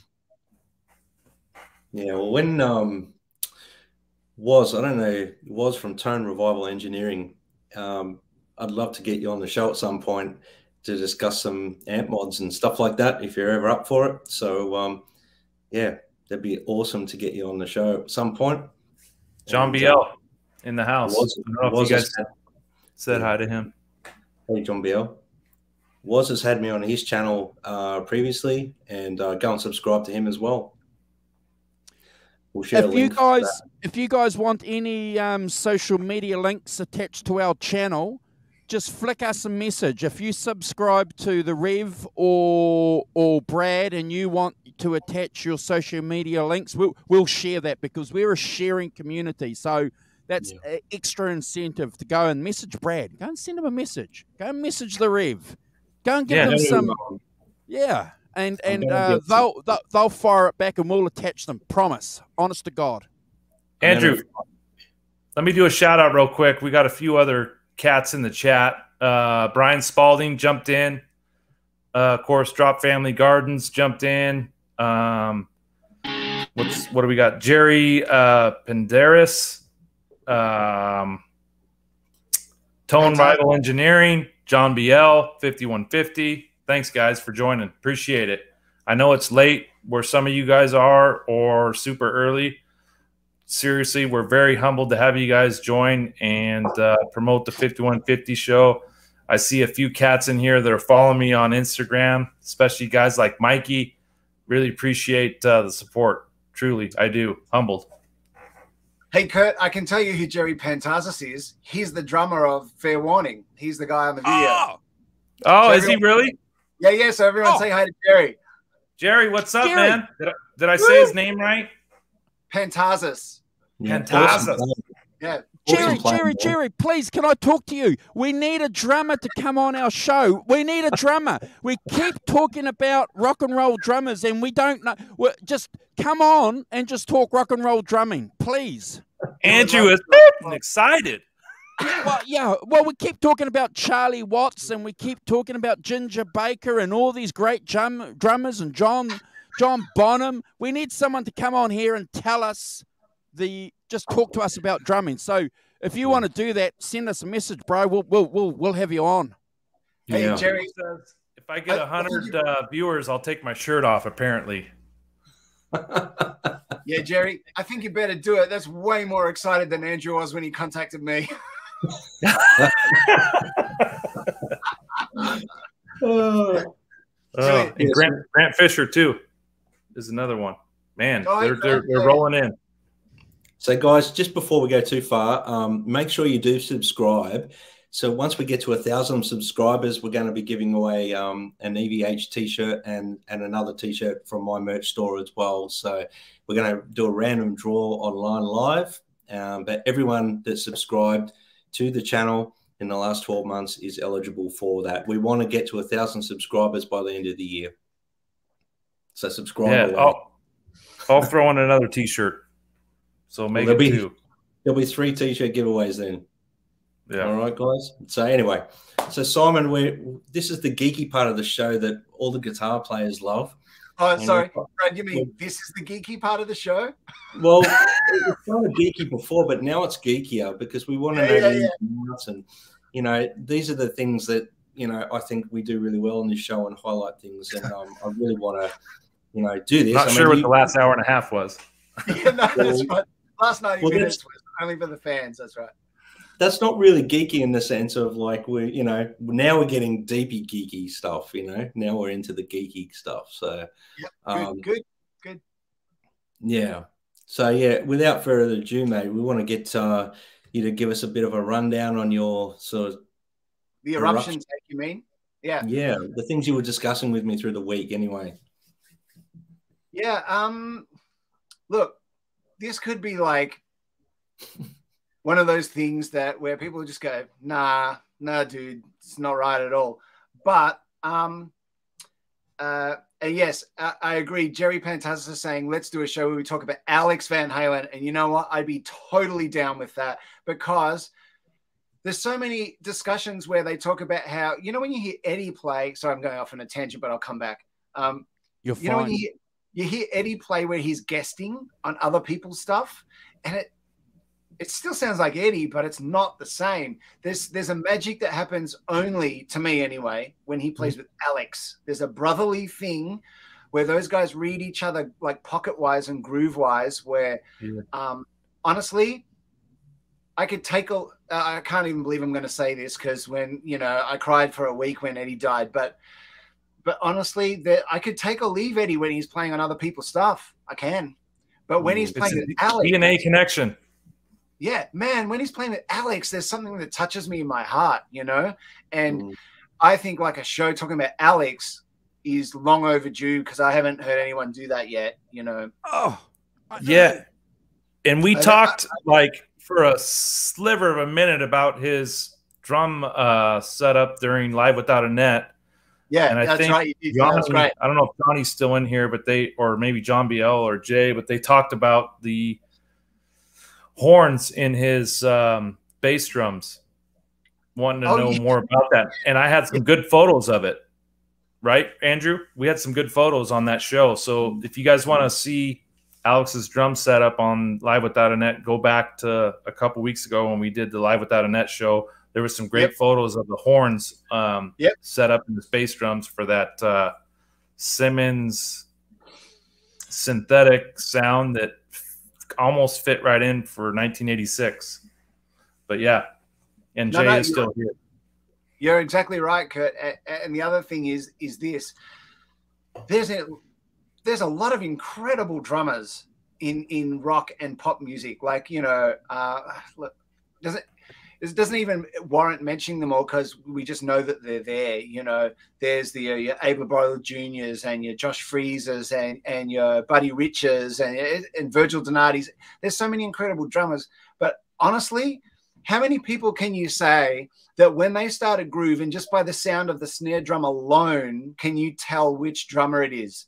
If they were playing 4/4, you know, if they were just going but with Alex, I guarantee you'd go, oh, I don't know who the other three are, but that one's Alexvanhalen. Yeah. And I gotta say, I just think that since Eddie's passed, like, of course we're all talking about Eddie, but I just think it would be unreal to have a show where just the whole thing is Alex, because I just really think that Eddie played different only when he played with Alex. You know, I think they had a synergy that was blood related, obviously. Yeah. You know? The other crazy piece too, Simon, that really doesn't get talked about a whole lot until Eddie passed, but Alex hasn't done anything outside of his brother. And the other thing that strikes me as odd in one way, but maybe it's not odd, is that I don't know if anyone else feels this. I just feel like he's been like strangely silent. Not just since Eddie passed, kind of like forever. Like, there's very few really great video interviews you can see with just Alex, you know, where like he's talking about his drum setup, or he's talking about his technique, or he's talking about his influences and what he grew up listening to. That, you know, I mean, me and Jerry all the time talk about how so much of Van Halen's music is the reason that no other rock band. Sorry, I know I'm skipping topics really fast, but bear with me. The reason that in the late 70s and 80s that no other rock band sounded like Van Halen, that everything else became sort of more like sounding, you know, produced and corporate and cookie cutter and all those terms we use and throw away, is because Van Halen were the only band that weren't really just rock. They were kind of like a big band. And, you know, they had these doo-wop 50s backing vocal harmonies, but they had this Alex and Eddie thing that was, I mean, it was like the Buddy Rich Orchestra. It was like Duke Ellington, but like turned up to 300 beats a minute and with distortion. It was like someone took Charlie Parker and just cranked it all the way up and put the record on the wrong speed. Whereas all the other rock bands were more like AC/DC, or more like it was more based in pop form. Whereas I feel like Van Halen was more based in jazz form. And the fact that you had a frontman as David Lee Roth on those first 6 records, who was kind of almost like really, you know, he was like a Vegas Frank Sinatra, like, yeah, baby, whoa, you know, like rubba zabba dooba dooby doo. Like it was, you almost had this Louis Armstrong, Frank Sinatra guy at the front of this big band that someone had just put the vinyl on and said, nah, this is on the wrong speed. Let's turn this up to 20 and put distortion on it. And no one else did that. Everything else was like Foreigner and AC/DC and Journey, and it was all great. And I love all that stuff too, of course. No one doesn't love a good sing-along, but Van Halen was like listening to the Buddy Rich Orchestra with Louis Armstrong out singing out the front, and with you know, Jim Dandy up there on vocals, and it was just this weird mix of things that almost was a throwback to the 40s, but just with distortion and much faster, which actually kind of leads me to Brad's question about Eruption, which is real quick, Simon, before you get there, I want to answer Keith Campbell's question about Alex. Yeah. He is correct. That's the only time that the two of them have performed with another artist outside of Van Halen. Yep. I know for a fact they haven't performed together with anyone else other than Kenny Chesney, which is pretty crazy. It really is, isn't it? Yeah. Eddie's performed with a handful of artists, but with Alex, that was the only time. I know for a fact, unless anyone can tell me otherwise. Yeah. that was very unusual too for players that were virtuosos like that, and especially in LA and California in the 80s, that didn't moonlight with other artists, because all the other session guys, they were all friends with them, like Lukather and everybody else, were of course played with everybody. And I just think that the fact that Alex and Eddie played with so few other people outside of Van Halen, to your point, Kurt, speaks so much for the magic of what they tried to, that, you know, everyone talks about that lightning in a bottle that they managed to do and contain, is it speaks to the respect for that, because they're like, you know, if we just start moonlighting and farting around and being session guys in everybody's album, that lightning in a bottle is a little bit less, you know, maybe. Yeah. I could be wrong, and but that's how I look at it. We know they're a tight camp too, and the connection with Kenny Chesney was Eddie's old guitar tech. Sorry, it's late here. Zeke Clark. Zeke Clark was Kenny Chesney's guitar tech, and Alex and Eddie went to, you know, pay the respects to him, and that's where the jam session happened. Was due to Zeke Clark. That was the connection. So. More geekiness, more geekiness. Hey, Andrew, if you can see Nina Ferro in the chat there, Nina is one of the most amazing singers that we have here in Melbourne. And she, when we finally get around to putting a date on this Corner Hotel tribute to Edward show, Nina is singing "When It's Love" and finishing the night with "Dreams." Wow. And I wish that you could hear. I've already heard her sing on top of that. You know how you can go online and find these versions with no vocals? Because I guess they use the software, and it's all very clever, and I don't know how they do it. But anyway, I've heard Nina sing on top of this stuff, and it is chilling. It's awesome. Because to me, if you're going to finish a show, you finish it with "Dreams," and you have someone like Nina sing it, you know? You can't go wrong with those two songs, can you? No, you cannot. Sorry, I'm getting all misty just thinking about it. Sorry. Yeah, that's what music does to you. It's what we love about it. The power. We can even just think about it. And we're under its spell. That's why we all get together and talk about it too. Like 30 years later, you know? Yeah. Yeah. That's right. No, I can't wait to the gig now. Even more so. Yeah, no pressure, right? It's going to be awful. Cheers, Nina. We'll have to check you out. Thank you, Nina. Yeah. Nina Ferro, ladies and gentlemen, wait till you hear her sing "Dreams." Woo! And that was the other thing that we wanted to do that would make the second set different to what people have seen on the Melbourne Guitar Show.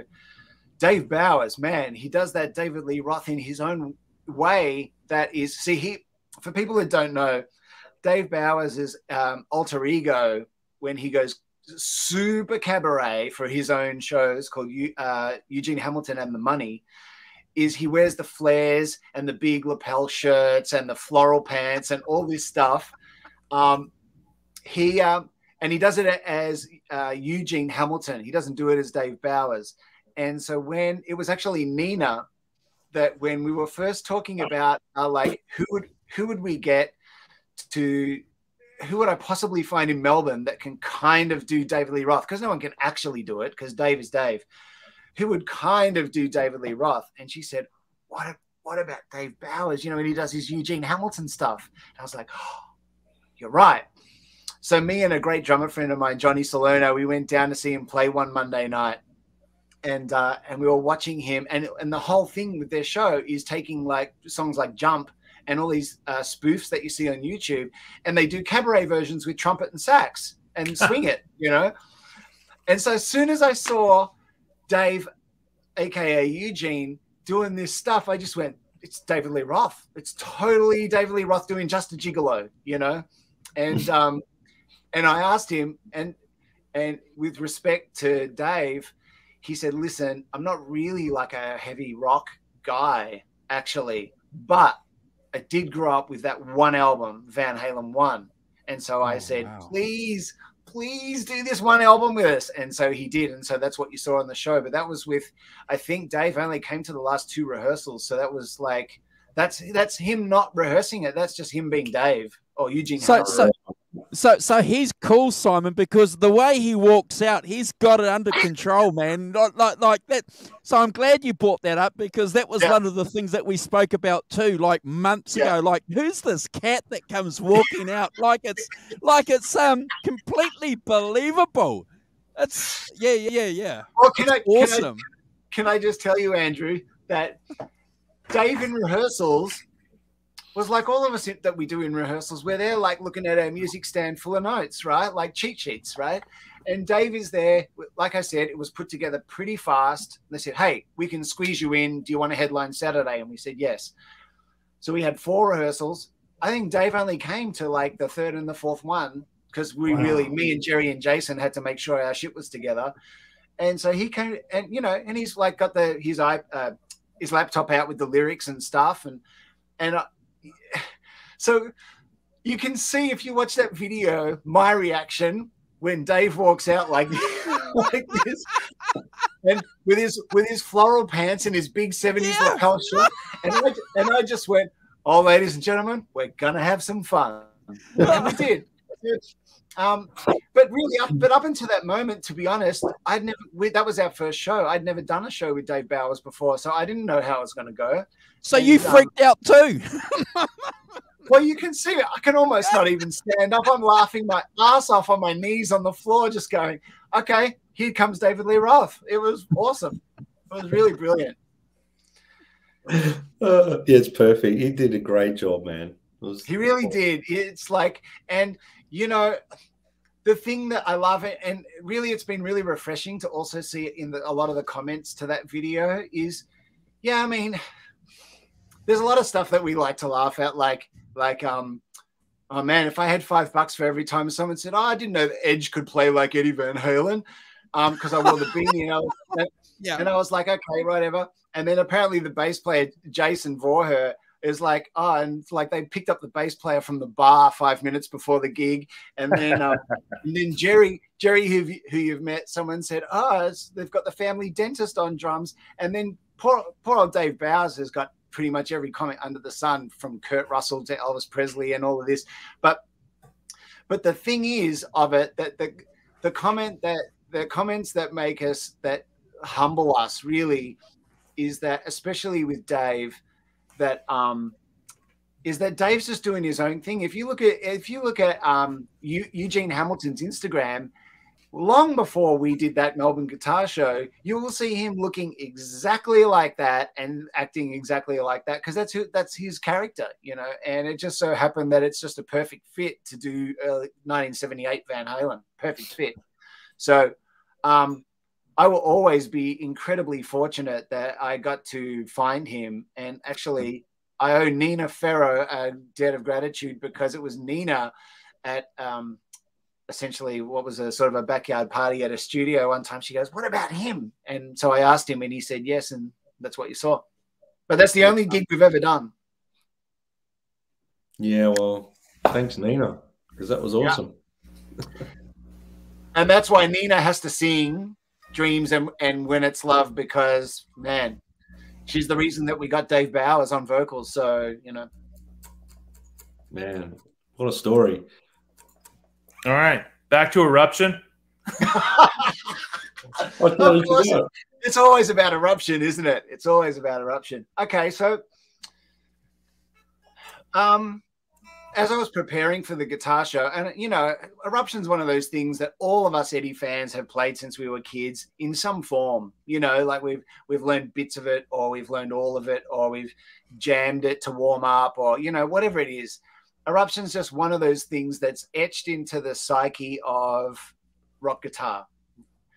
But then I thought, how do I practice this leading up to the Melbourne Guitar Show in a way that's meaningful, in a way that means that I can repeat it, in the same way that a great chef can repeat a recipe exactly every time, like the steak is cooked perfectly every time. Because the truth is, I was just too nervous to go and do it where I was like, well, I hope this one's good. Because I feel like with Eruption, most of us feel like when we pick up the guitar to play it, there's that thing of, well, I hope this one's good, because it's free time. It's just floating in air for 2 minutes. And I thought, okay, I need to figure out a way to have it not float in air in a way that's repeatable, like a great chef's recipe. So it's like, okay, we've got Barbara Streisand in the house and I'm cooking for her and she likes her steak exactly this way. And I need to know that it's going to be exactly this way for this show. So I thought, okay, well, I'll put it into Pro Tools and I'll try and figure out like where the phrases fit. So it kind of has some sort of rhythmic meaning, you know? So it's not just this notes farting into the air. And actually it really just started from the very first phrase. I'll grab my guitar. So, you know, everyone knows the, you guys hear that okay? Yeah. Okay, cool. You know, the very start of it. That, and I just thought, okay, where do I feel that? Like, where does that sit for me? Like, if I was playing that in a band, where do those notes go in the bar? Mm-hmm. And really, for me, I just heard that first chord as a 1, and I just went, okay, so it's like 1, 2, 3, 4, 1, and then round, like a blues. And I thought, okay, so what happens if I just go, well, that's the tempo for all of Eruption? And of course, as you would guess, it just totally didn't really work very well at all. It just got out of time really quickly because it was, you know, he's doing all that stuff. And then I thought, well, okay, obviously he's not playing it to a click in his head. Like, there's going to be movement and rubato, like he's going to be just flowing with it. So I thought, what tempo can I find that maybe it would work if I keep adjusting it with as he speeds up and slows down? And if it's possible, maybe it's not, you know. And really, more by fluke than anything else, I can't take any credit for it. I found that when I went with this one particular tempo, that not only did it sort of not get too out of time as I went on, but when I went backwards to Alex's opening drum fill, you know, that it actually was in time with where Ed lands. And I went, okay, that's interesting, because I would have just figured that drum fill is just like, here we go, bang, you know, like it's a visual cue. As it turned out, I kind of ended up clicking the whole thing to pretty much 300 beats a minute. Some of it slower, some of it even down to around 250, but some of it up to about 320, where it works just great. And the other thing that's weird is as it worked more and more, and as I kept fudging bars and went, oh, okay, but if I add an extra beat, so it's 5/4, then the whole next 16 bars is perfect. I realized that almost all of it is either one of two things. It's either just triplets, which makes it a swing, or it's the classic Eddie Van Halen groups of odd notes, like 5s, 7s, and 9s, which we all know. Eddie talks about that as his falling down the stairs and landing on your feet. We've all heard that, right, in so many interviews. I don't even know if Eddie knew what that really, really meant. I just think that he was so genius, and music was such a part, and rhythm was such a part of his bones, that falling down the stairs and landing on your feet was simply just like these weird cascading odd groups of notes that don't have a pulse, but always land boom with Alex on a 1, always. And we know that from, I mean, okay, I can give you like 3 quick examples. So like Beat It, the Beat It solo, you know, everyone knows that lick. That. And they're just groups of 5s. 1, 2, 3, 4, 5. 1, 2, 3, 4, 5. 1, 2, 3, 4, 5. Right? And then the finishing note, so it's 1, 2, 3, 4, 5. 1, 2, 3, 4, 5. 1, 2, 3, 4, 5. 1, 2, 3, 4, 5. You could look at, you know, that lick at the start of Ice Cream Man. That is one of the hardest things to ever play, ever. Especially with Eddie's fingering, where he uses his second finger on the 16th fret. It's just nuts. But so they're just groups of 7s, but they always land on the beat. So 1, 2, 3, 4, 5, 6, 7. 1, 2, 3, 4, 5, 6, 7. 1, 2, 3, 4, 5, 6, 7. 1, 2, 3, 4, 5, 6. So they're just 7s. They're swing songs, but Eddie called them boogie tunes. Okay, so Okay, great. So in the honor of Eddie, let's call them boogies. Great, good. Yeah. And even like you take jump, right?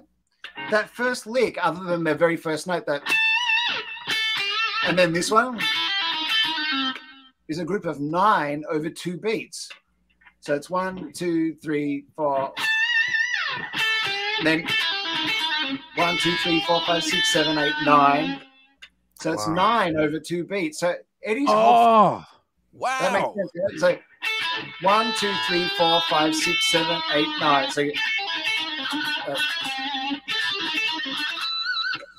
So that falling down the stairs, landing on your feet thing to me is just, and I don't even know if he knew how to articulate it, but it was just that it wasn't groups of 3 and 4 and 2. It was groups of 5, 7 and 9. Too simple. Yeah, too simple. Right. And so, and even like, and you know, like those again, 5s. 1, 2, 3, 4, 5. 1, 2, 3, 4, 5. 1, 2, 3, 4, 5. 1, 2, 3, 4, 5. They're just all odd groups of notes is all it is.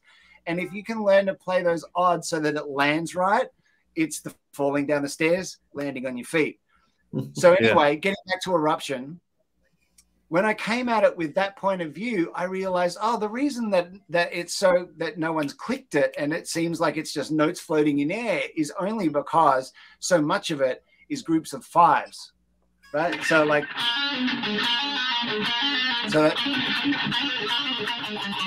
like that lick, right? So it's 1, 2, 3, 4, 5. 1, 2, 3, 4, 5. 1, 2. So. And then when I realized that, I went, okay, so what if the click goes and accommodates the groups of 5s, the odd groups of notes, instead of trying to make them triplets or 16th notes? And then the whole thing just, pardon the pun, clicked. And I went, oh my, and it just gave me chills. The more I went through it, the more I realized that subconsciously, I don't think he was really thinking, oh, let's play Eruption in time. Of course, I'm not saying that. What I think is that his internal clock, that boogie thing, like you say, Kurt, that internal clock that him and Alex are just locked as like these psychotic Buddy Rich big band guys. I just think it was like a crazy Charlie Parker bop tune just cranked right up, but with odd groupings of notes, which obviously Charlie Parker didn't do. You know, that was mostly triplets. But as soon as you do that and you get things like, well, let's see if I can play a bit and count it at the same time. So you see what I mean. All right, 1, 2, 1, 2, 3. Gadugga, gadugga gun, gadugga gun. 2, 3, 4. 1, 2, 3, 4. 1, 2, 3. 5, 5, 5, 5, 5. Then 5, 5, 5, 5. 1, 2, 3, 4. Play that wrong. You get it. 1, 2, 3, 4. 1, 2, 3, 4. 1, 2. 1, 2, 3, 4, 5, 6. 1, 2, 3, 4, 5, 6. 4. And then in 6s. 1, 2, 3, 4, 5, 6. 1, 2, 3, 5, 6. 1, 2, 3. Man, that's so hard to counterplay, but essentially that second section as phrasing in beats of 6. 1, 2, 3, 4, 5, 6. 1, 2, 3, 5, 6. 1, 2, 3, 4, 5, 6. Man, that one's the worst to count and play. But anyway, you get the idea. And then I realized, oh, this thing, like if I play a click, see me if I pull up a click on my phone. Hang on. Yeah. Have you heard the Cactus theory? No, what's that? The band Cactus?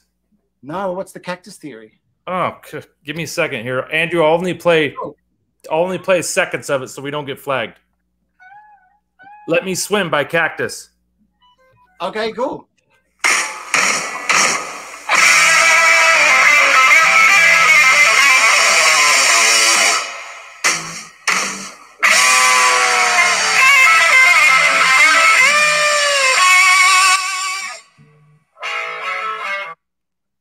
Do you hear it? Yeah, play it again. One more time for me. One more time for the cheap seats in Melbourne. Oh, yeah.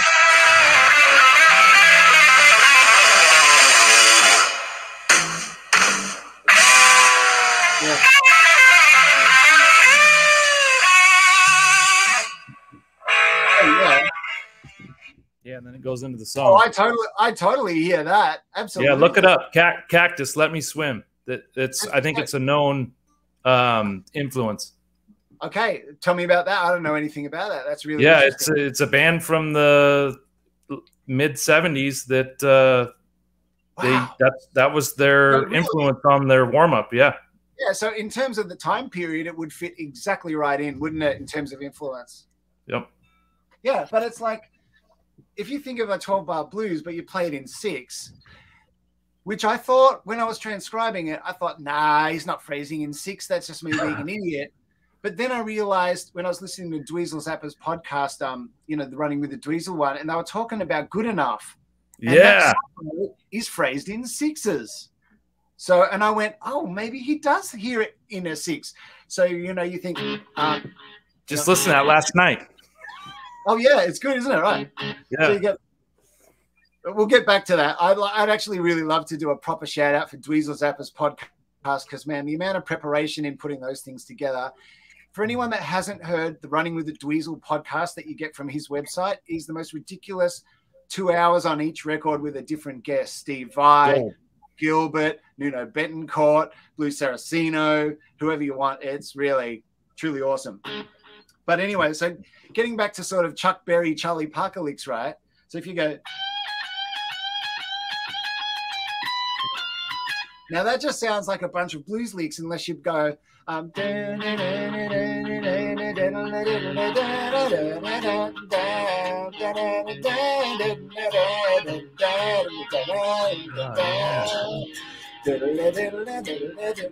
then all of a sudden it just... oh my God, it's just basically a 12-bar blues really, really fast. So it's like...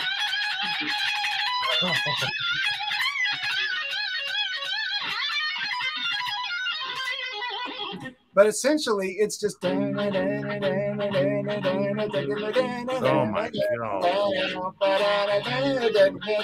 You can sing it. You're right. But wow. For anyone that's interested, if they want to hit me up, I'll be happy. I've actually put the click to Eruption without modifying Eruption. So it's the actual album track of Eruption with all its slight tempo movements and stuff. But if they want to hear it with the click the way that I think that maybe Eddie would have felt it, then I'll send it to him. No problem. Yeah, I'm glad Jay's still in here because he plays with the click too, and he just said killer.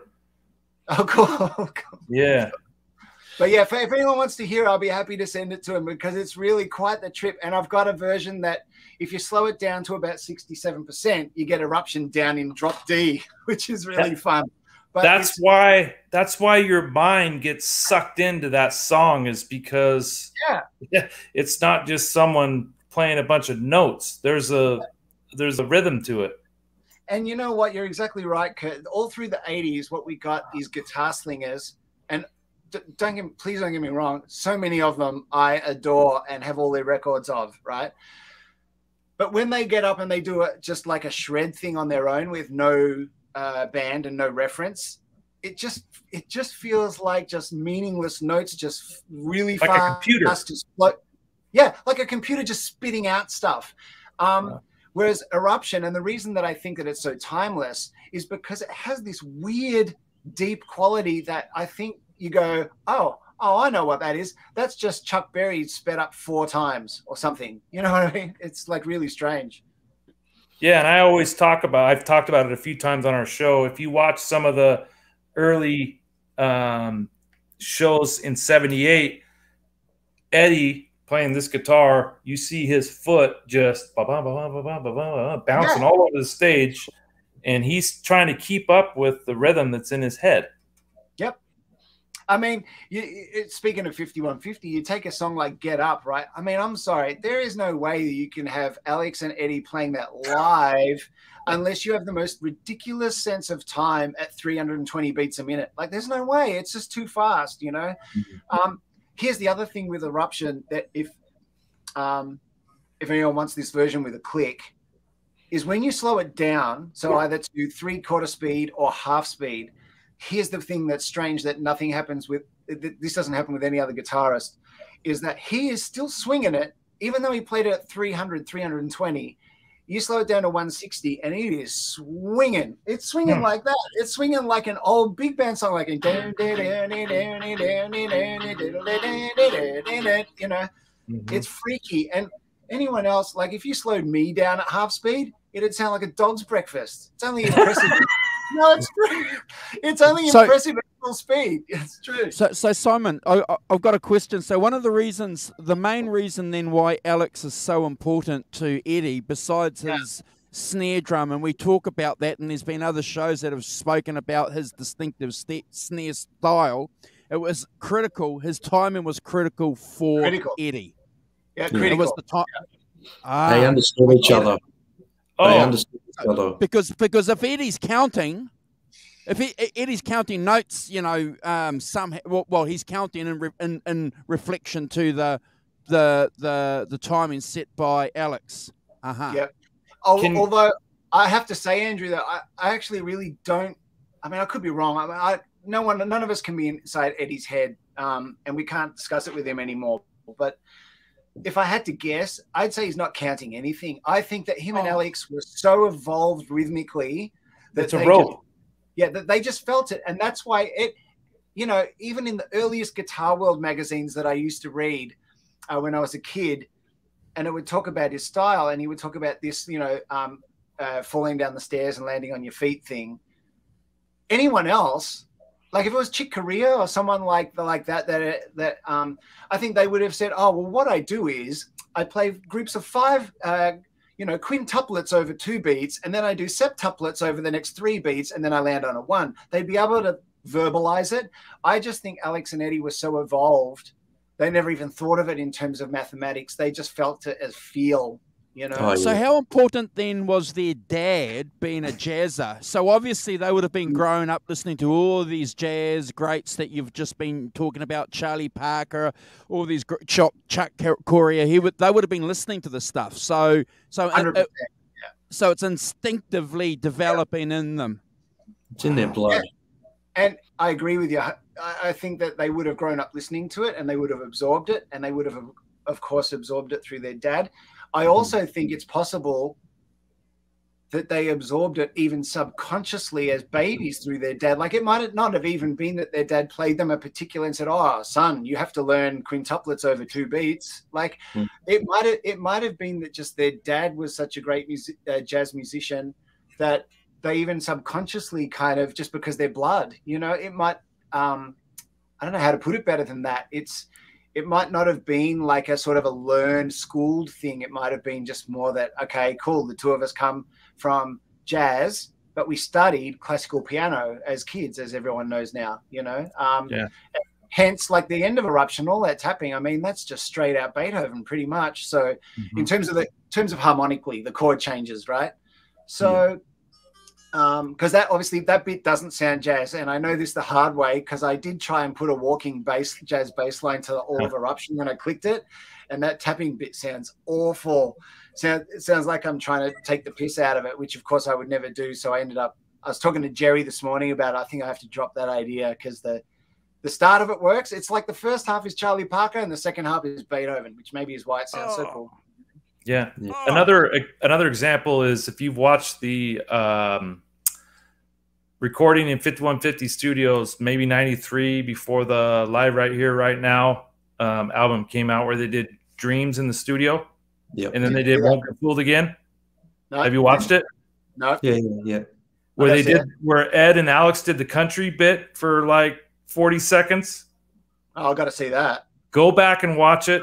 Simon, I'll send you the link, but it's totally, they're on a rope and they're in sync together, and it just comes off a whim.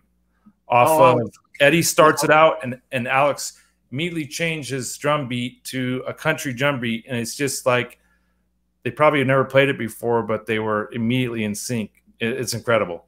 I'll send it to you. So check it out. It's amazing. I have to check that out. Actually, what I might do, now that I'm thinking about it, now that we've been discussing about the synergy of Alex and Eddie, I was going to upload for people that is just like my version of Eruption with a click, but I think I can do one better. I'm going to slow Eruption down to a tempo where it's like it's more understandable for me and for everyone else, like maybe like 180 beats a minute, which is give or take about the So This Is Love tempo. And I'll take Alex's drums and I'll marry them with Eruption, and you'll hear Alex and Eddie playing Eruption together to a click. And I think that'd be the best way to do it, actually, so that people go, oh, right, it really is like these two guys just playing a beat together, you know? Wow. Simon, I have to say, this has been fascinating. This is I hope I haven't gone too far down the rabbit hole, because it's pretty far down. We want this stuff. You've blown my mind. Everyone in the chat's loving it too. I don't know if you've seen a lot of the comments going. I've seen only a couple of bits and pieces, but I haven't been reading it. So it's been fascinating, and I can speak for all of us here on the channel and everyone in the chat. Thank you so much for sharing all that with us. Of course, it's nothing's private. I mean, look, the great thing about not only Van Halen just generally, but I think especially since Eddie's passed, is I just love how the global community have come together to share everything they know with everybody else. Like there's no one's holding on to any bits of information, it's just really, really wonderful, Yeah.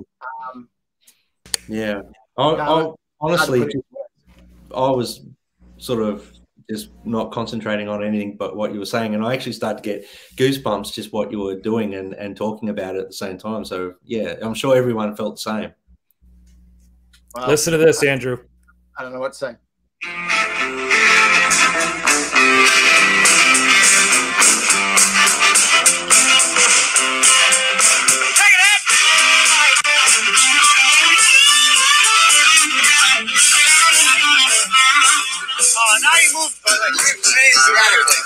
Anyway, I just sent it to you, Simon. It's great. That quickly. Hey, speaking of the chat, I just saw Simon Williams in the chat, so I want to say a shout out to Simon, who I know isn't here, but thank you, Simon, for letting me listen into your chats. Yeah, the Rock Professor. The Rock Professor is going to be on with Brad and I tomorrow night, so we look forward to that. We're going to be talking about Riding with the King, Clapton and B.B. King, the album that came out in 2000. So we look forward to that. We're not ending the show. We've got about another half hour to go. We're not. Okay, all right. I'm scared that we're winding down. We're not winding down, guys. No, I got a list of questions here that I haven't even touched. Before we go too far off the guitar playing thing, Simon. I don't know how many times I told you guys I've got a time limit. I run out of words. I do. Look, the thing is, like, you've just explained a lot of stuff here, and I'm sure there's a lot of guitar players in the chat and maybe that'll watch this back that are interested in guitar lessons. So you're actually doing guitar lessons. Yeah. For anyone in Melbourne, I do one-on-ones in my studio here. And anyone not in Melbourne, if you want to do something else like Skype or whatever, I'm happy to do it. I'll be honest, I find it, for me personally, not for the person having the lesson, I just find the online lesson really hard for me because I don't get that human interaction, and I don't get to like really close up show them what my fingers are doing and stuff, But look, I'm happy to do it if someone's not in Melbourne and they want one. Of course, no problem. Yeah, so I thought I'd highlight that. And what's the best way they can contact you, Simon? Through Instagram, or what would be the best way? I might not like post incredibly much like on my socials, but I'm always checking them for messages. So if you want to DM me on Facebook or Insta, I'll see it. If it goes into the, what do you call them? The request messages thing, which always annoys the crap out of me, actually, that because it never notifies you. I'll eventually see it in a day or two. Or if you want to email me, it's just my name, Simon Hosford at mac.com. You can email me, no problem. Excellent.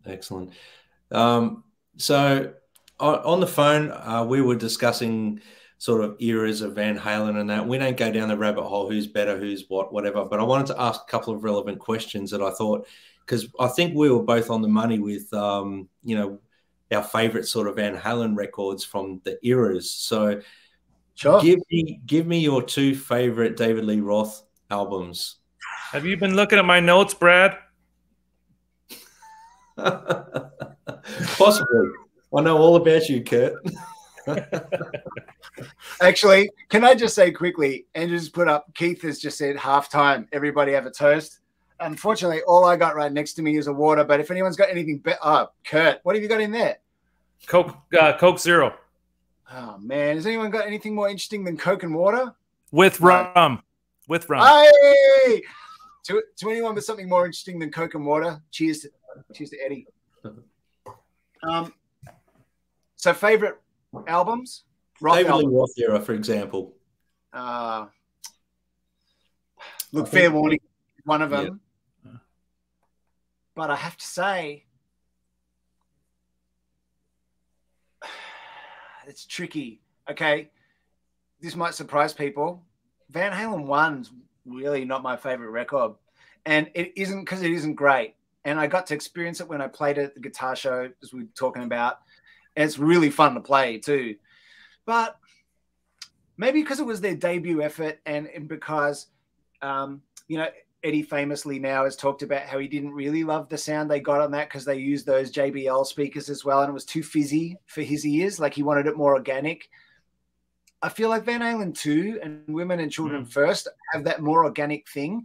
And honestly, maybe they're not like chock full of like just smash hit after smash hit, but I love them. And and I would say, like, if I'm going to put on a record to listen to for the whole album, like all tracks from the start to the finish, the way people used to do it instead of cherry picking singles on Spotify, and they listen to an album as a journey, I mean, I'd pick Fair Warning first, and I'd maybe pick Van Halen 2 second. But, you know, it's probably fighting with Women and Children and man, there's some good tracks on Diverdown too. I know it's really hard. It's really hard. But Diverdown rocks. Diverdown rocks. I agree. It's really, and you know, don't you reckon, Kurt, Diverdown gets such a bad rap because everyone says, oh, the producers made him put so many covers in. But okay, honestly, I couldn't care less about hearing Van Halen play covers. Honestly, although I will say this, I think their version of "You're No Good" is awesome, and yeah.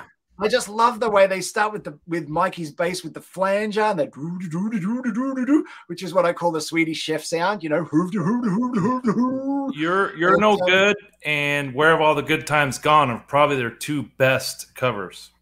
Man, they're awesome. I agree. Where Have All the Good Times Gone is a great cover too. Pretty Woman. Don't forget Pretty Woman too. I don't forget Pretty Woman. I just didn't mention it. Full Bug. They're Caleb's in here. Caleb loves Diverdown. That's another. I mean, ugh. Okay, it's up there for me. Okay, so I have to tell you the Full Bug's one of my favorite songs. So we've covered David Lee Roth, right? So what about Brad? He's a like Johnny on the spot. Look at this. He's moving us along. Yep. Sammy era, Van Hagar era. What are favorite or two favorites from that era? That one's actually much simpler for me. The album 5150 for me, and if you remember, I was talking about how that first mixtape my guitar teacher gave me had 5150 songs interspersed with Roth. I think that's all it is. I think that's probably why. I'd be interested to know if I never, as a kid, heard Van Hagar, which then of the albums with Sammy were my favorite. It might be really different. It might have been that FUCK is my favorite one or something. I would say 5150, but then I would say, man, some of those songs on FUCK are killer, like Pound Cake, Judgment Day.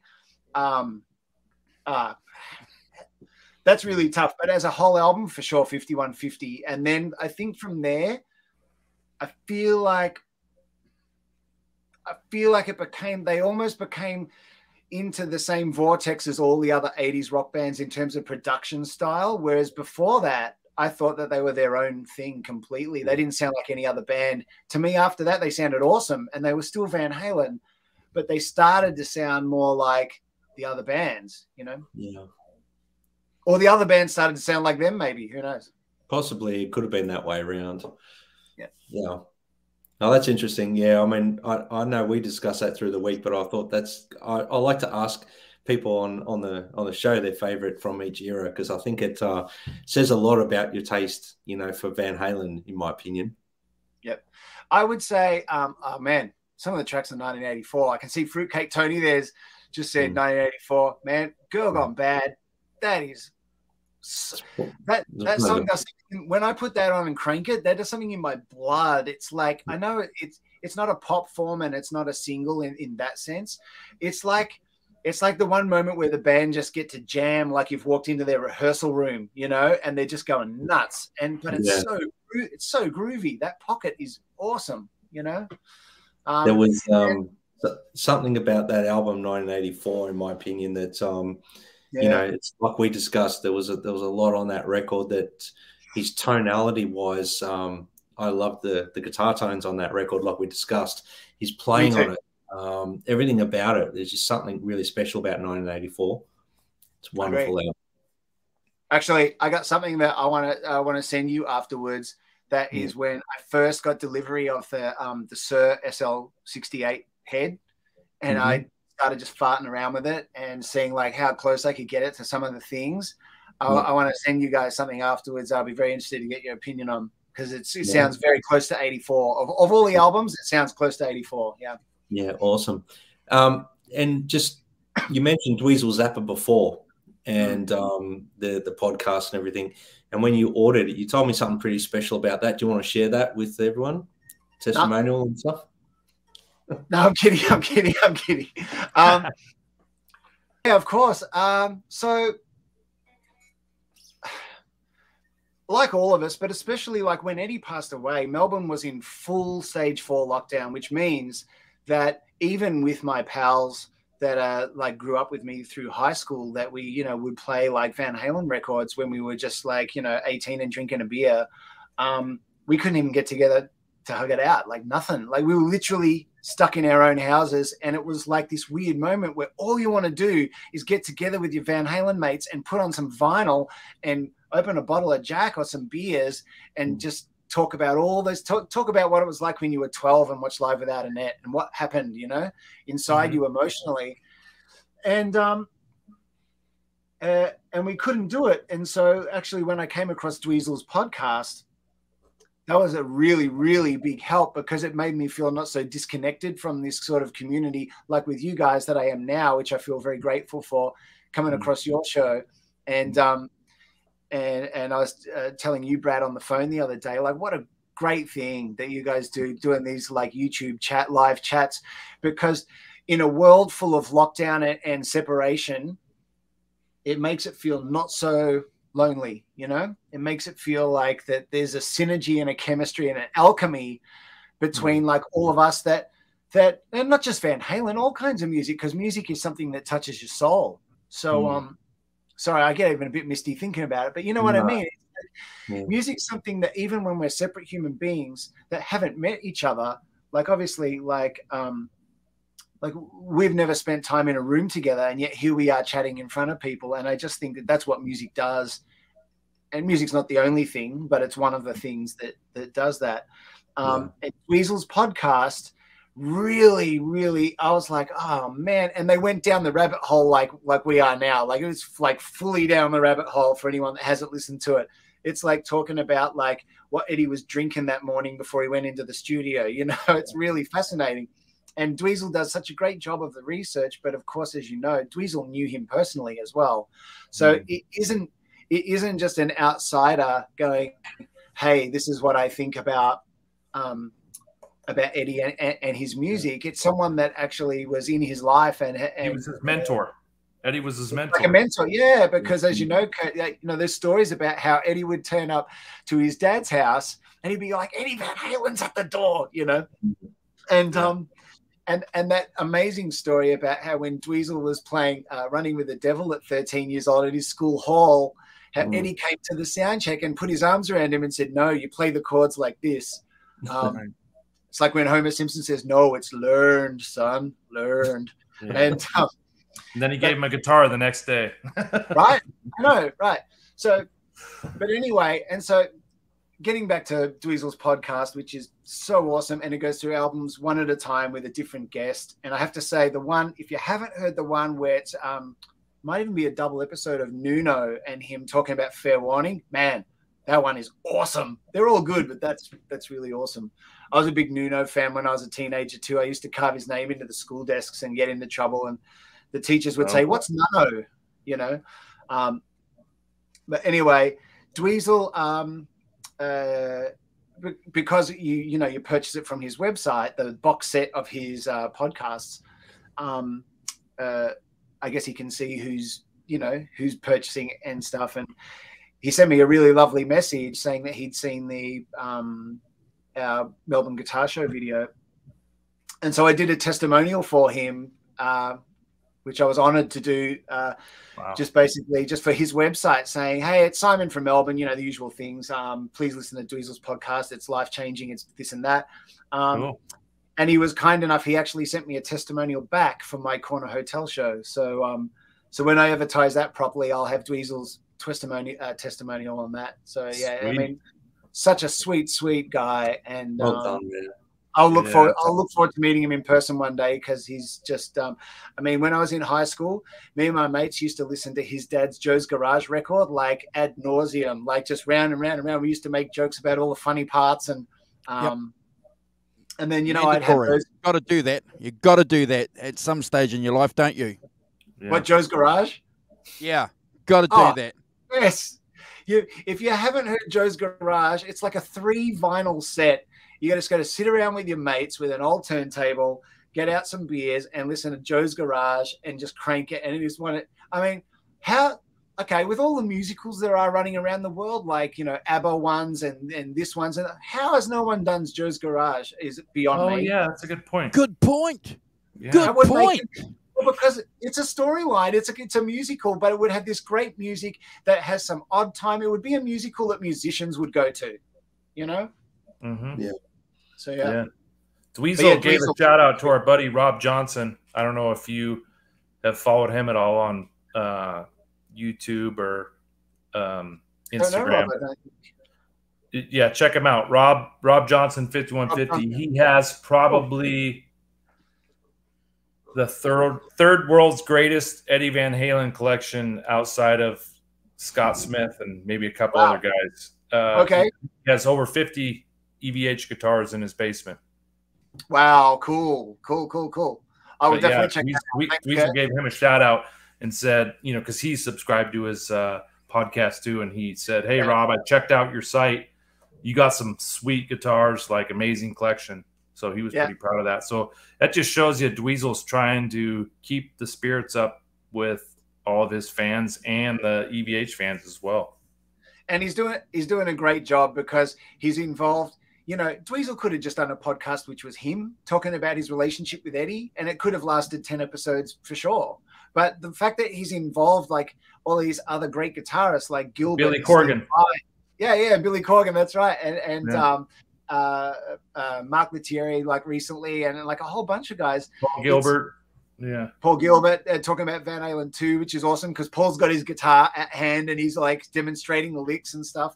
Yeah. Man, it's just, that's what I mean about it. Just brings this whole community together. And really, I think you can say what you want about the way the world is now and COVID and stuff, but there are some good things that have come out of it. And one of them is that we've found new ways of communicating and bonding with each other outside of going to the pub, and like even what we're doing now, like this wasn't like a popular thing 10 years ago. So I just think that it's,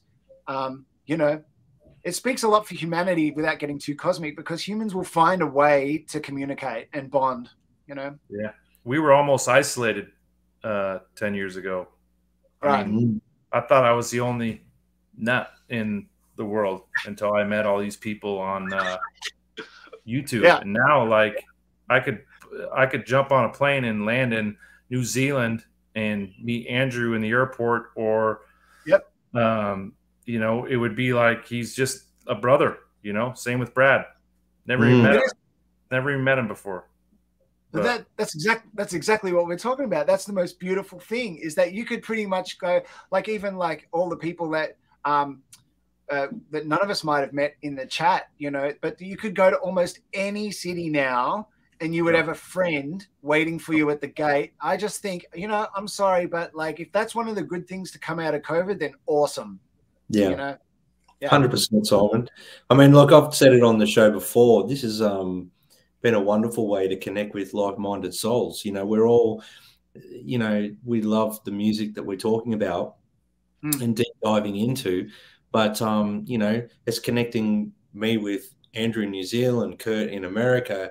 I mean, you're in Melbourne, so we're Melbourne, so it doesn't count. That's right. But we can't really catch up because of lockdowns anyway. But what I'm saying is, it's connected, and other shows, you know, like you know, Jay and Caleb, you know, Fruitcake Tony. There's a ton of people that are on those shows as well that are part of our show, and it's a crossover, and everyone just loves the same thing. We're all here for the same reason, and it's been wonderful in that sense where we can't go and, I mean, normally in this day and age, I wouldn't be talking to, say, you know, 10 years ago, sorry, I wouldn't be talking to Andrew or Kurt because there would be no way to communicate or connect with them. So I know. And you know, this has been an awesome way to connect with people. And I just see Simon in the UK. You know, he's like a brother. I know I could probably go to the UK when all the craziness is done, and he'd probably want to catch up and you know, spend night having dinner and a beer or whatever it may be. And it's just, that's amazing to me. That's so cool. Yeah, I totally agree, Brad. I just think the knowledge now that like any of us could pretty much travel to the other side of the world and have friends in that city when we land is, and not just colleagues, like actual friends, you know, that would take you around and show you a good time and look after you, and you could crash at their place, man. That's awesome. And actually, I just like to say, I saw in the chat that Jay is leaving. I just want to shout out to Jay as well. Jay was really sweet, and I messaged him on Instagram a couple of years ago, a couple of weeks ago, and wow, I am getting old. Slid into his DMs, as they say, and he was really sweet, and we had a chat there as well. So, and that was before we kind of knew each other. So, Jay's great people. He's been on our show a couple times, and yeah, he's family for sure. Yeah. So, good night, Jay. Thanks for staying up, brother. Yeah, thanks, Jay. Thanks, Jay. Jay's an amazing guitar player as well. He's I know. I've heard him. I heard him the other week playing, demonstrating Mean Street, and that is no small thing to do online live in front of people. I can tell you, man, that is hard. That thing. Yeah, he did it on our show. One of our top 3 most viewed shows was when Jay did Mean Street.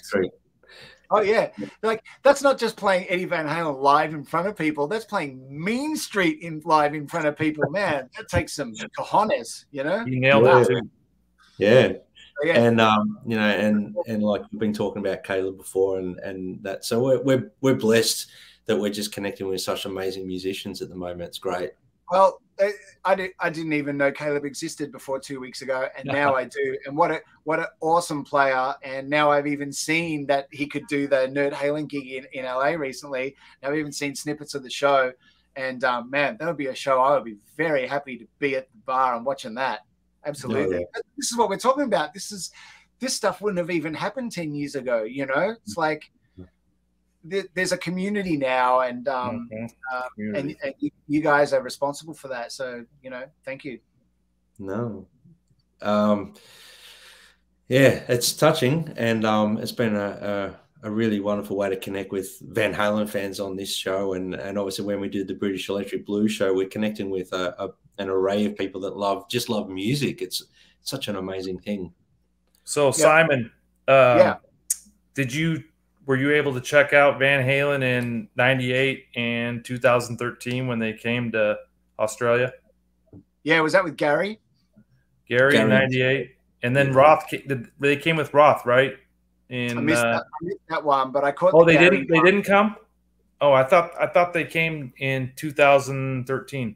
No, no, sorry, they might have. The only Van Halen show, sadly, that I've ever seen, partly because they almost never came to Australia, and the only time that I could go when they did was with Gary Cherone. It's the only time they came to New Zealand anyway, Simon, and that was the show that we saw them '98 too. So, and you know, I remember driving up with my friends from Hamilton to Auckland, and you know what? We didn't give a damn that it was Gary Cherone. We didn't give a damn. We were just, yeah. He was doing Unchained and Why Can't This Be Love and Romeo Delight and Mean Streets. Like, that was awesome. Yeah. Yep. I have to say though, for me personally, and this is nothing about Gary, because I was actually, when I was a teenager, I was a big Extreme fan. Like, man, my brother was too. Yeah, those first 3 records, the debut album, and then Pornography. 2 sides to every story. Yeah, man, awesome records. And the guitar playing on that is, I mean, that was in an era when it was pretty hard to have your own sound and your own vibe and your own style. And I'm sorry, but Nuno had it. Like, you could tell as soon as Nuno started playing, you went, that's Nuno. And I just think that's a incredibly hard thing to do, because there was a lot of gunslingers back then. And Gary also had his own awesome, unique voice. Like, no one sounded like Gary Cherone. And the marriage of, a bit like we talk about Eddie and Alex, talk about Gary and Nuno, were this sound that to me was extreme. And I love Gary in that stuff. I didn't love him in Vanhalen, but it wasn't because Gary was any less. It was just because I didn't love him with Eddie. You know, it was, to me, when I heard him sing, all I could hear was extreme. But maybe for someone that didn't grow up with Extreme records, they would hear Gary and go, awesome, right? But because I did, all I could hear was extreme. But then with Eddie playing licks, and it was just too discontinuous or something for me, you know. I just couldn't, it didn't gel. But that's only me, you know. Yeah, I actually enjoyed it. Still, that album, I'll throw it in once in a while, but so it's, yeah, they did play in Sydney in 2013 with Roth. I thought they did. Oh, yeah, Jerry said that. Yeah. I missed that one because I was in Melbourne. I was gigging at the time. I couldn't get to see them. I was actually really spewing that they didn't come to Melbourne, but yeah, for some reason they never came. I don't get it, but you know. Yeah, I was blessed to have seen them 6 times, and then I've seen Roth twice and Sammy twice solo. Wow. But well, I will forever be jealous of you, Kurt, because obviously down here in Oz, we just really didn't get to see him live. You know, we had to kind of live through Live Without a Net almost, pretty much, almost solely, you know. Yeah, that's Tony 42 times, and then Caleb's in his 30s, right, guys? Caleb's seen him a lot of times too, right? 30 some, right? He was on our show a couple weeks ago, and he named the number. He'll probably pop it in the chat. But Fruitcake 20, 42 times I think he's seen him. Fruitcake. That's like you should be checked in. He should be checked in Bellevue Community Hospital for that. I love that. Yeah. That's more times than my age. He does always wear sunglasses, so you know. Hey, can I just? Jay's probably not in the chat anymore, but it just in case. Keith was saying for me to check out Gizmachi, and Keith, I definitely have. Sounds ridiculously awesome. Yeah, he did Ozfest. Yeah. Nerd Halen 15 times. That's more than me. Yeah. Awesome. Yeah. And Simon, go back to our show. We've had Caleb on twice. The first show is when we did I can't remember what album it was, Andrew, but Nerd Halen came in or Caleb came in, and he talked about the couple times that he's met Eddie personally. Well, so you got to go back and watch it. I will. That was very deep, very cool. Very deep, like fireside chat, like like a proper chat, not just he killed it. It was amazing. We went like an hour and a half over the time we should have. If anybody's watching the replay, we'll put the card up for that show around about here. So awesome. That'll be me too. I'll definitely go and click on all those links afterwards for sure. The things I haven't seen. Yeah. Caleb has a heartfelt connection with him that is real, which is cool. Yeah, I can't look. The way that as a kid watching Live Without a Net affected me, like pretty much almost like a trajectory for my career. I can't even imagine like Caleb seeing 15 shows. I can't even imagine what that would do. So, man, I mean, jealous in a way, and not because I feel like I still got affected in a strange sense in the same way that everyone else did, because it doesn't feel less strong that I never saw him really live.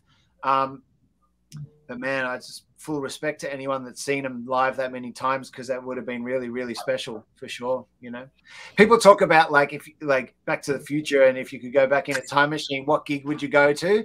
Well, 100% for me, I would. I don't know maybe like which one yet, but I would go to a Vanhalen show. That's what I would do. If all my chips had to get spent at once on that one time machine ride, and even if you could go back and see the birth of Christ, I don't care. I would go and see Vanhalen. Yeah, who cares about the time when Jeb carved out a wood and made a wagon wheel? I want to go see Van Halen. Well, as Louis C.K. says, it's very clear the Christians won, because how do we count the years? Jesus plus 1, Jesus plus 2, Jesus plus 3. Hail Marys. Yeah, for sure. But anyway, yeah, so that's it. Would be a wasted time machine, and the world would throw stones at me, but that's what I would do with it. Yeah, no, I would too.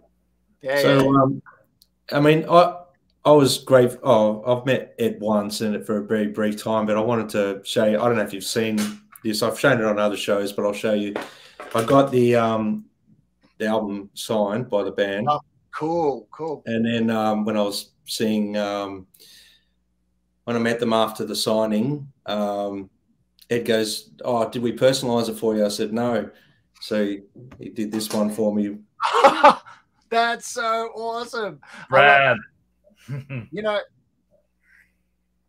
that's when you know you're talking to someone real, is when after you've even got the signed one, they go, "Yeah, but did I personalize? Did I write your name on it?" And you're like, "No." And they're like, "Okay, then give it back." Man, so that's everything that I ever thought Eddie was. That's what he is. Yeah, and I shared that. So I can write your name on it.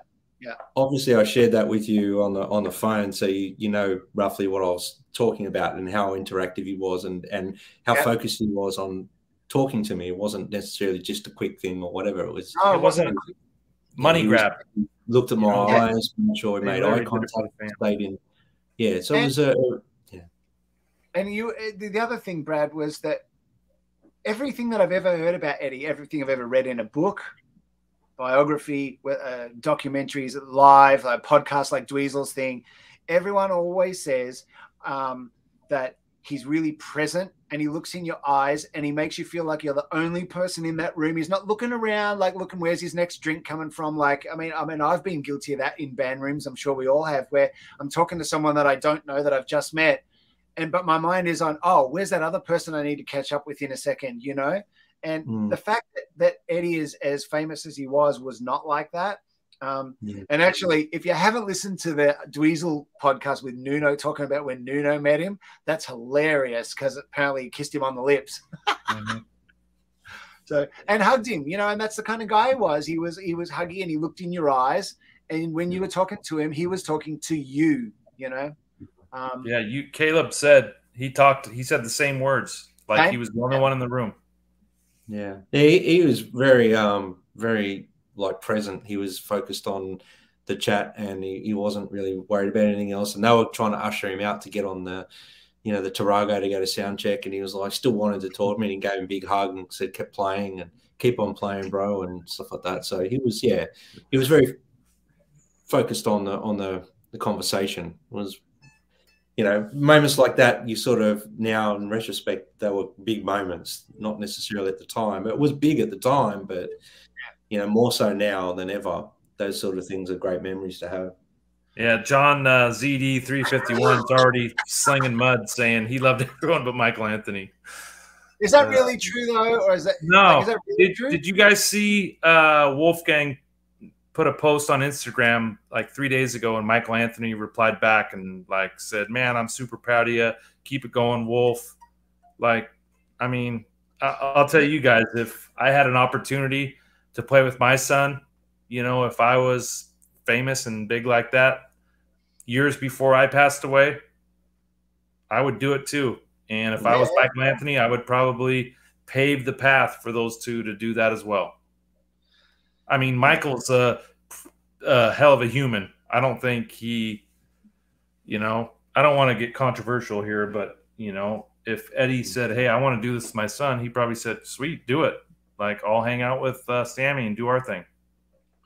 Man, I got to tell you, Michealanthony's absolutely one of my favorite bass players ever of any style. I mean, I just think that, and he just, look, obviously I've never met him, but he just seems like a super chilled and sweet dude. And, you know, in my heart, I mean, I understand that Eddie wanted to play with his son. Of course, like you're saying, Kurt, who would ever begrudge someone that? Nobody. Yeah. But, man, my heart bleeds a little bit, because even when I play those early Vanhalen records, and I go, man, that's you and Alex and Mike, man. You know, like there's a, and of course, that vocal tone, when him and Eddie go for those harmonies around either Roth or Sammy, nothing sounds like that. Nothing. So, I know Wolfie is an incredible singer, right? But there's just, you know, it's all those vocal groups, whether it was, you know, I toured with the Little River Band for a while, and oh, really? The three of them have such different voices. Like, one's kind of falsetto and thick and foghorny. One's kind of like thin and like pushed and throaty and chest voicey. And then you got Glenn Shorrock, who's kind of like fuller in the lead vocal. But the thing is, they don't all, when you're rehearsing with them and they sing each part, you go, that doesn't really sound like that amazing. But then when you put those different, the blue and the red and the green together, you get the rainbow, and then you go, oh, I get it. And it would have been the same with the Eagles and the Mamas and the Papas. Mamas and the Papas used to say when they were rehearsing and they got the vocal blend right, it was like there was an extra person, and they go, oh, Harry's in the room, you know. And that's how they knew when they had the blend right. And I just think that with Michael and Ed, and whether it was, you know, Roth or Sammy, it's that same thing. There's those backing vocals with Mike, man. It's just part of what Van Halen were, you know. Right. Yeah, Mikey Mojo, he just caught Mammoth at MetLife Stadium in New York about a week and a half ago, and he sent me some photos, and that was a great show. And he's supposed to be coming. He's coming to Seattle on Saturday here, and then Portland on Sunday. I'm going to Collective Soul on Friday night, so I'm not going to be able to make it either one of those shows. Oh, man. I can't do 2-3 concerts in a row. Me too. Yeah. So when you've never met him, obviously, if you've only seen him once, that was my other question. If you've ever met any of the band members.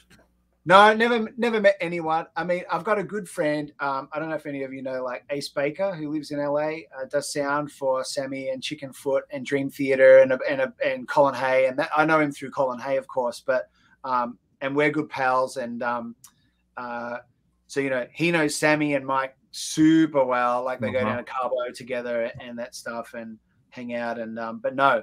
So through him, sort of vicariously, I've got to maybe like a little bit of a peek behind the curtain, but I've never met them. And it's funny, you know, they say you never meet your heroes, and boy, have I had that proven a bunch of times.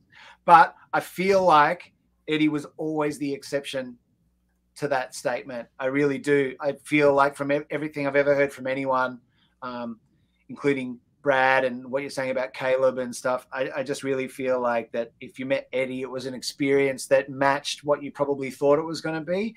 Whereas I can tell you, pretty much everybody else is like, oh, man, wish I didn't buy those 10 albums on cassette, vinyl, and CD, and all the posters on my bedroom wall, you know.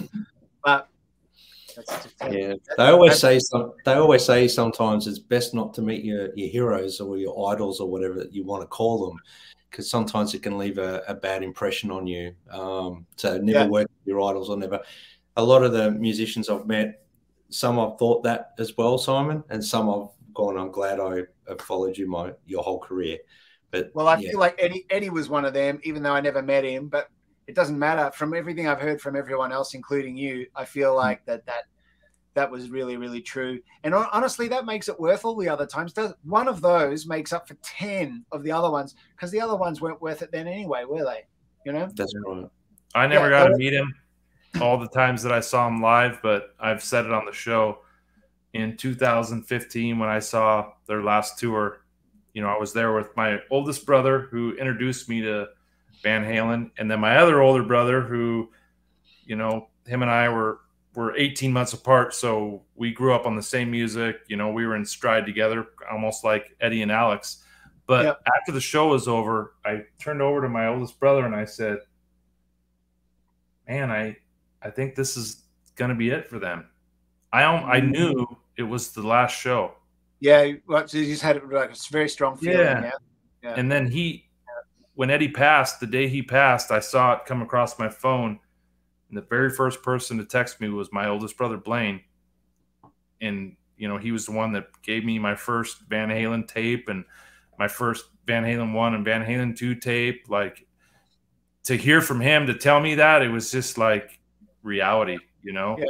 Like, I'm getting emotional just thinking about it because it's like a life-altering, pivotal moment in time. But I almost knew that this was it, you know? It's crazy. Mm. It's funny how you can have an intuition like that, isn't it? And there's a sort of no rhyme and reason for it, why you should have that intuition, but yet you still do, you know? Yeah. And I'm sad that I didn't get to meet him, but he's still a figment. It's like, you know, he's still up there in the higher echelons of people that I wish I would have met him, but it's almost like, you know, he's a higher power where I wasn't worthy enough to meet him, you know? But Kurt, you know, be grateful and blessed that you got to see him perform as much as you did. That's, you know, that's just as good as singing, because you're seeing the pure Ed, you know, what he was born to do and what he loved doing. So that in itself is a blessing. You know, and anyone that got to experience seeing Van Halen and seeing Ed play, that's a blessing, you know? Yeah. You know, we should be grateful we lived in a time when we could experience Van Halen. That's just something that, My first concert, I was like 16, balance era. I still have the ticket right here. Like, that's awesome. And I kicked myself because I was probably old enough to go see the Live Right Here, Right Now. I just needed someone to take me, but man, I wish I would have saw that tour too. But you went, right? So that's I went. Here's the other thing on that is that, look, this is probably going to sound like too nerdy and too cosmic and stuff, but I don't care.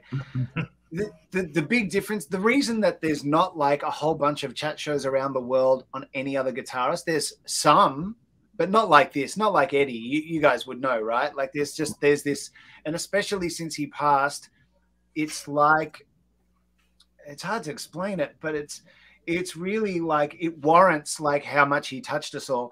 But here's the thing for me. There are plenty of guitarists that taught me how to play. I feel like Eddie was really the only one that taught me how to be. And I got that from watching Live Without a Net. When I watched the joy on his face and just that smile, and you got to remember that was 1985, right? So that was in an era with like Motley Crue and everything else where people were wearing like leather and spandex and sticking their tongue out and going, ah! And don't worry, I loved all that stuff too. Like my first album when I was 11 was Iron Maiden's Number of the Beast. And I love that too. I love all those different things. But nothing made me really go, that's what I want to feel like when I will play on stage. That whatever he is feeling, that's what I want to feel. Whereas everything else was just like, that would be fun to play, you know? And I just think that all the other guitars, when a student says, oh, who are your influences? And you can, you know, there's always a long list because you're touched by lots of different styles. But truthfully, the rest are just notes. Eddie's the only one that actually tells you how to feel, you know, and that's how I feel about him. What's this? Neil, I can't wait to meet you, man. I'm just gonna caress you in my arms and whisper sweet nothings into your ear.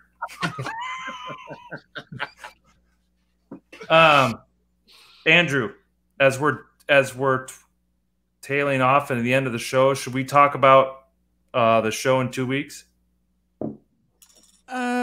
Yeah, I think so. We've got to. Do we want to go through the picks before we do that? Is that okay, guys? Because I think Simon's flicked us through a couple of picks. So if we can just do that quickly, is that okay? Yeah. Is that okay, guys? Is that cool? 100%. Cool. Thank you. All right, so no pink pants tonight. Fruitcake channel. That's only during Live Without a Net. Man, I need to pair those pink pants for my show. I need them.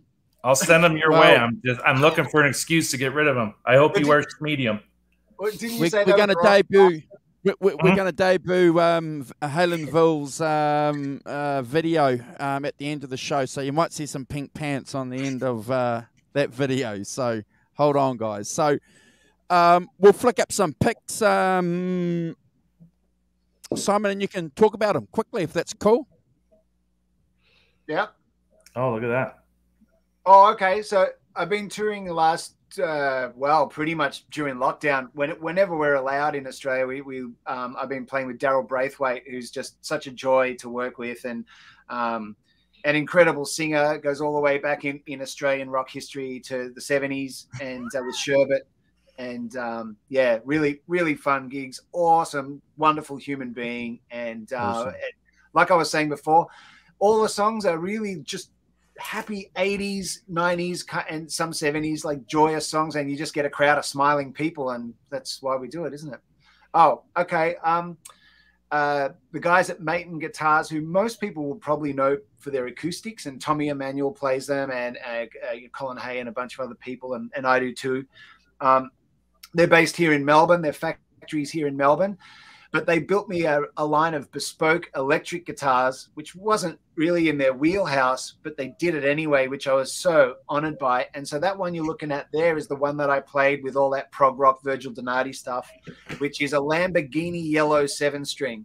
And with the mother of pearl inlays with the Lamborghini bull on the first fret, which is so much fun that we put that together and that they managed to pull that off. It was awesome. Awesome. Taping up the boxers' hands before the fight is the way I like to think of it. They were the 3 guitars I took to the Melbourne Guitar Show. So obviously the black and white one, which as you now know, does have 2 single coils in it, but I've just got black tape covering them. And I just took their tone knobs off, but you can still see the tone pot pins sticking out of the scratch plate. So that was basically just my Frankenstein, but off the wall Fender. And the other 2 are Matons that they built for me. The middle one was the only maple neck electric that they've ever built, to my knowledge, and which was my Maton guitar version of basically an Eddie single humbucker maple neck kind of vibe. 1 knob, just volume.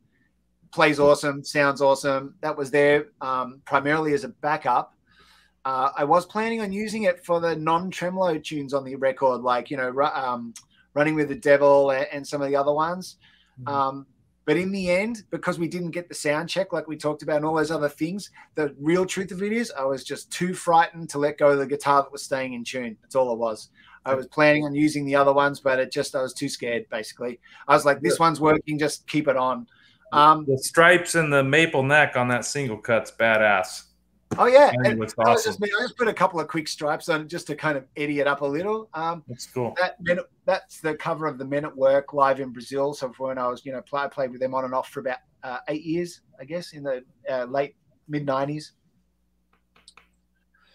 Oh, that's a still from the On the Verge Anatomy of Live DVD, which actually I'm talking to Verge about.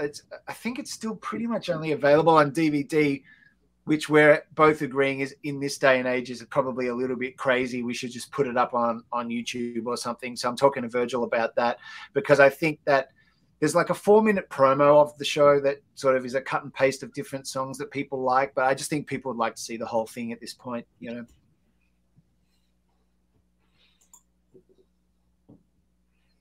Oh, that's the cover of that's just the album cover of the On the Verge record we did, Serious Young Insects, which was the album I was talking about earlier where I think it's Thomas Hark, the drummer from Meshuggah. You were saying he listened to that a lot before they recorded their stuff, which was a massive thrill for me because I didn't know that. And I was listening to Meshuggah and then I heard him talk about it in an interview and I was like, wow, no way. And we recorded that album, even though we weren't in lockdown.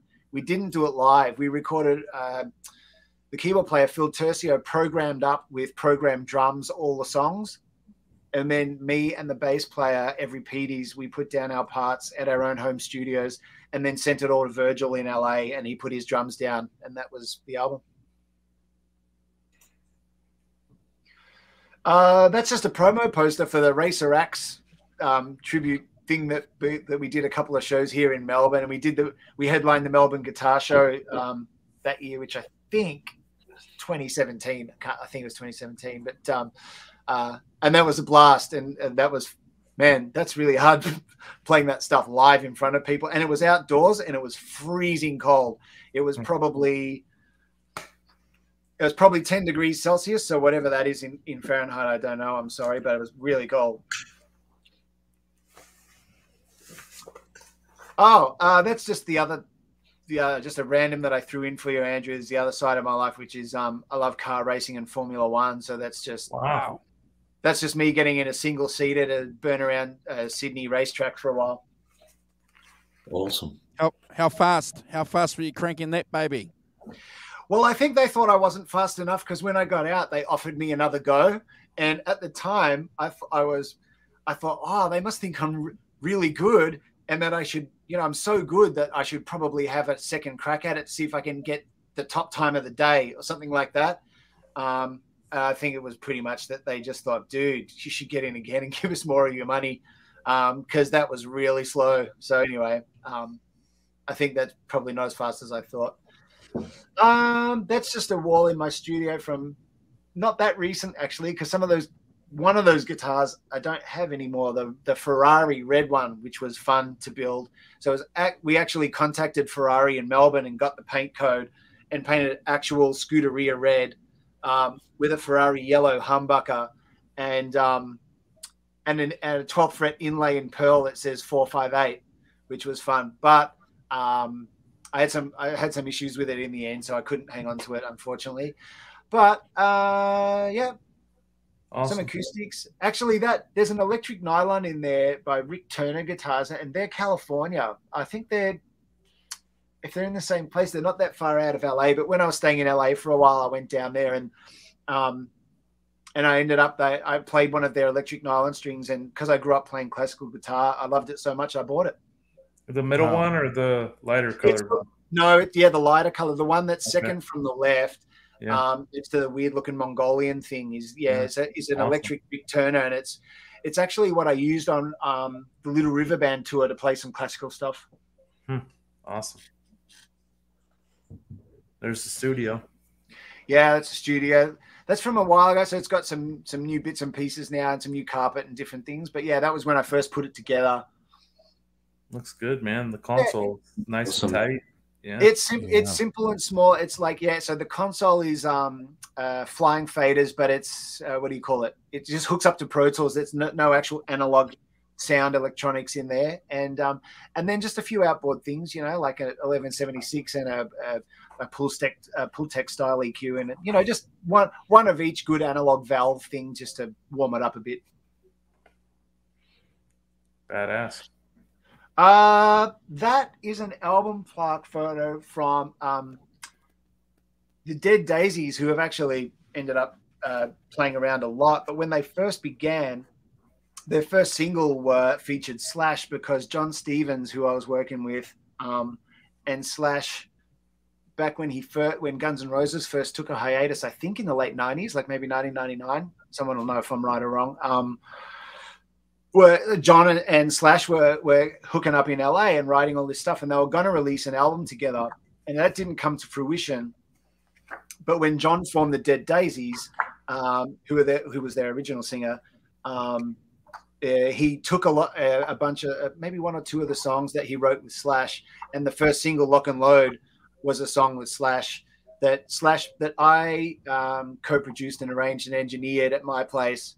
And then Slash played the solo at his studio, of course, at his home, and then it got mixed in LA. But the funny story to that was that obviously for the scratch demo to send to Slash, I had to put something where the solo was, so he knew where the solo was. So I basically just replayed note for note Slash's demo solo that was on the cassette. And wow, it weirded him out so much hearing someone else play his solo that I thought he was just going to re-record that solo because I actually really liked it. It sounded very cool the way it was phrased and everything, but it weirded him out so much. He said, I can't play that solo now because I've heard you play it. And so he ended up changing the solo just because of that, which, you know, was funny to me, but in a way was a shame because actually I didn't like the other solos much. But anyway. That's just me and Tommy warming up before a gig in Europe somewhere. I can't remember where those photos might have been taken in Holland, actually. That's me and Tommy at one of his. He does them around the world, but in Australia, he's done a bunch of what he does. They're called the Tommy Emmanuel Guitar Camp, which is basically like a 4-day seminar, like any of those, like a Tony Robbins almost kind of a thing, but just for guitar. And it's 4 days, and you live at the venue, like wherever it is, like if it's in a retreat somewhere, and people of all ages. So it's kids that are 16, but it's also people that have been playing guitar and they're 65, and they plonk down and they stay all in the one environment for 4 whole days with Tommy Emmanuel teaching everyone everything he knows, and then doing like little evening concerts and jams, and where people can get up and show what they've learned. And it's really, really awesome. And I've been on it. He's asked me twice now to be one of his guest instructors. Wow. That is an honor, man. It really, you know, Tommy's the guy. Like, it's such an honor to be asked by him to be actually if he said, can you make my coffee? I would even do that. It's no problem. But to ask to instruct with him at his camp is definitely an honor, because I know that he takes it seriously, and I know that he wants to give the best to the people that put their money down for that 4 days. So it's it's an honor that's not taken lightly, for sure. That's I toured a lot with an Australian singer who is an absolute powerhouse, Janice kind of rock chick called Vanessa Morosi, and that's just a shot from one of those tours. You know, she's awesome. You know, tats and bare feet and just with lungs. Like, it's like if you mix Mariah Carey with Sammyhagar, that's Vanessa. Yeah, wow. She's amazing. Yeah, I've always loved her voice. She's just sensational. Oh, she's killer. Yeah, she's totally killer. Yeah. Awesome. Yeah, so she actually lives in LA now. She's got an MMA husband and a baby and hanging out, and so she does her thing over there now. But so we lost her, but she's, man, if anyone gets a chance to check her out, if she does shows over there once everything opens up, please go and see it, because you won't be disappointed. She's an incredible singer. Wow. Cool. Simon, so we're going to get the Rev to announce the subject and the next 5150 show, if that's okay. And then we've got a special guest. Someone wants to pop in. Brad's going to send the person a link. Someone wants to pop in and have a quick chat to you on the 5150 show, if that's okay. So we're going to keep that bit of a surprise. But if the Rev wants to announce the next 5150 show, we'll get the stuff cooking in the back room for you.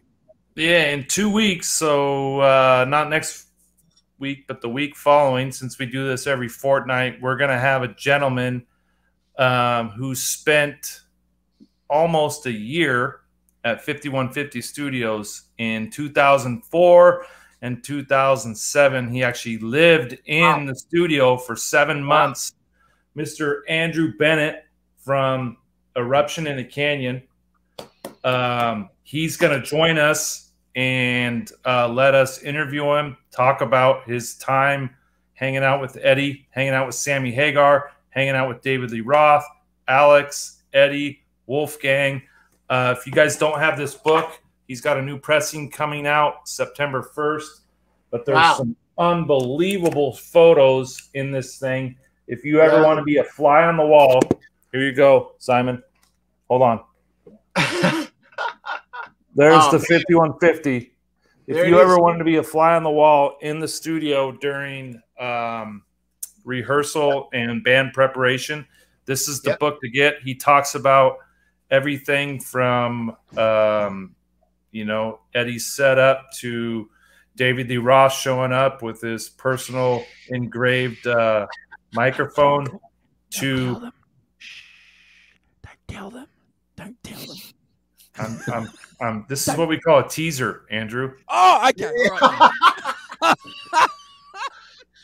To building the replica Frankenstrat at Fender Factory.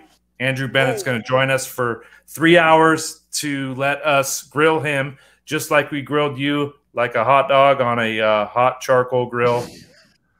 It'll be great. So make sure you guys tune in 2 weeks for the 5150 show. We're actually stepping up our game with our people that we have on the show. So this is awesome. Thank you. Very cool. We're really honored and chuffed to get him on. And, you know, it's just amazing that this little channel like us, we're doing some pretty cool things, and getting yourself on, Simon's been amazing. You know, it's just been really cool. And we've got a little friend popping in a sec to say hello to you, Simon. And, okay. Well, it's been such a pleasure chatting to you guys. Like I said, I've been a fly on the wall, dropping in on your chats for a few weeks now, and it's been really fun listening to you talk about Van Halen on the 5150 show. But of course, when you do the British Blues show, like listening to talk about different albums and different guitarists, it's and like I said, you're bringing a community together, you know, and thank you so much for doing that, because it really, especially now with the way the world is, it's really badly needed, and you guys are doing that, so it's awesome. Yeah, and you've been active on 2 or 3 other shows too over the last 3 weeks, so I can tell that you really have a heart for it. Yeah, I've even seen Simon on Peter Thorne's one in the chat. Of course. Yeah, I've said hi to Peter. Actually, when he did his, I don't know if you've seen, but he did that like 23 pickup Eddie Van Halen. I watched every minute of it. Yeah. That's real nerd stuff right there. Well, that's as nerdy as to totally what this is. But anyway, the one thing that I did is I thought, okay, that's good, but for my ears, I need to be able to flick like really fast. Like I need to go, that's that one, boom, that's that one, that's that one, boom, that's that one. So I put all the audio into Pro Tools and cut it up so all the pickups were on separate tracks. So that while he plays the same riffs, so let's say it's Running with the Devil, I put all the Running with the Devils in the same timeline so that I could just go and listen to all the pickups. And anyway, of course, I ended up emailing him and sending it to him. And I said, listen, you've probably already done this, but just in case that shooting that and editing that was so much of a behemoth in itself, here's it as a Pro Tools session with all the pickups on different tracks. And he wrote back and said, thanks very much. So that was really sweet. That's cool. Okay. Yeah. Someone's found some brown M&Ms in the green room, and they were a bit upset. So he's going to have a word to somebody here on the show. So it ain't me, guys. It ain't me. No brown M&Ms. Oh, hey! Shoot. What? It's Caleb. Hey, Caleb. Sorry, I was just picking them all out. I was on the rider. Wow. Simon, nice to meet you, man. Awesome show tonight. Really. You too, Caleb. It's a pleasure. And like I was saying to the gents just before, it's such a pleasure to meet you virtually and then sort of, you know, listen to you chat on some of the other shows and be a part of your world. And then, of course, you've just recently done your Nerd Halen gig. Mm-hmm. And I've seen some of the snippets of that online on social media. And, brother, it's so awesome. It sounds great. Your playing is awesome. And, man, that would be – if there was a gig that was in like Melbourne that I could go to, that'd be the gig I'd go to. Oh man, well, it would be a dream come true to take this just across a state line, much less an ocean. So, you know, who knows? It would be, like I've said to Andrew and Brad, it would be just a dream come true to just visit, much less bring the band and rock it out. But just like you said earlier, just the whole internet connection and meeting everybody who shares this same religion that we do. You know, this is my church. It always has been since I was 12 years old. So it's a blessing. Caleb, you were 12 as well when you first discovered Eddie? Yeah, I was around 12 when I just got into rock and roll, basically. Rock and roll. The Stones and the Who.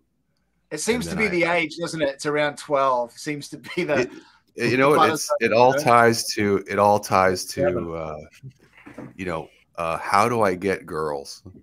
And it all just falls into that one age group where you're like, okay, I can play sports, but you know, well, getting on a stage with an instrument is really a whole different world. So and plus, yeah, it is. It's the challenge, you know, and it's something you can do yourself, and you can build your own path with it.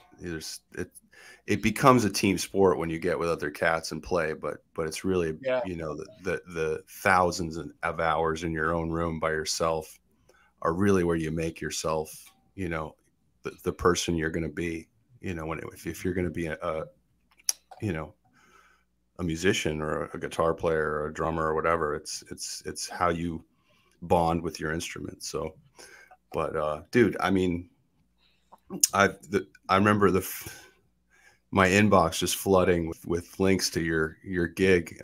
You know, have you seen this guy? Like great. 6 months ago and stuff. And I just remember, like, you know, I was like, yes, I saw him. All right, I've seen it. Okay. And you know, it's probably like 10 or like a dozen people sent me that link. And sorry, brother. No, that's awesome. And I totally get the whole cross-armed society is, you know, that's what I get at my that's universal, shows. Right? That doesn't just happen in Melbourne. That's everywhere, right? When you do one of those guitar shows, it's so funny, that, you know. And they're not afraid to stand literally 2 feet off the stage. Just looking up at you like that. It's the funniest thing in the world. So and they'll stand still for the whole hour, not even blinking like this, and you're just like, what? How can someone do that? But anyway, right. People do it. Yeah.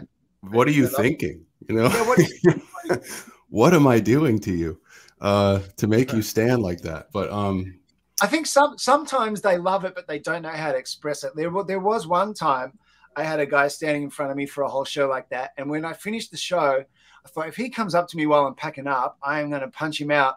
And he came up, and he did come up, and I was like, my back straightened, and I was so ready. And he just went, bro, I just got to tell you, that was the most awesome thing I've ever. And I was like, dude, well, then what?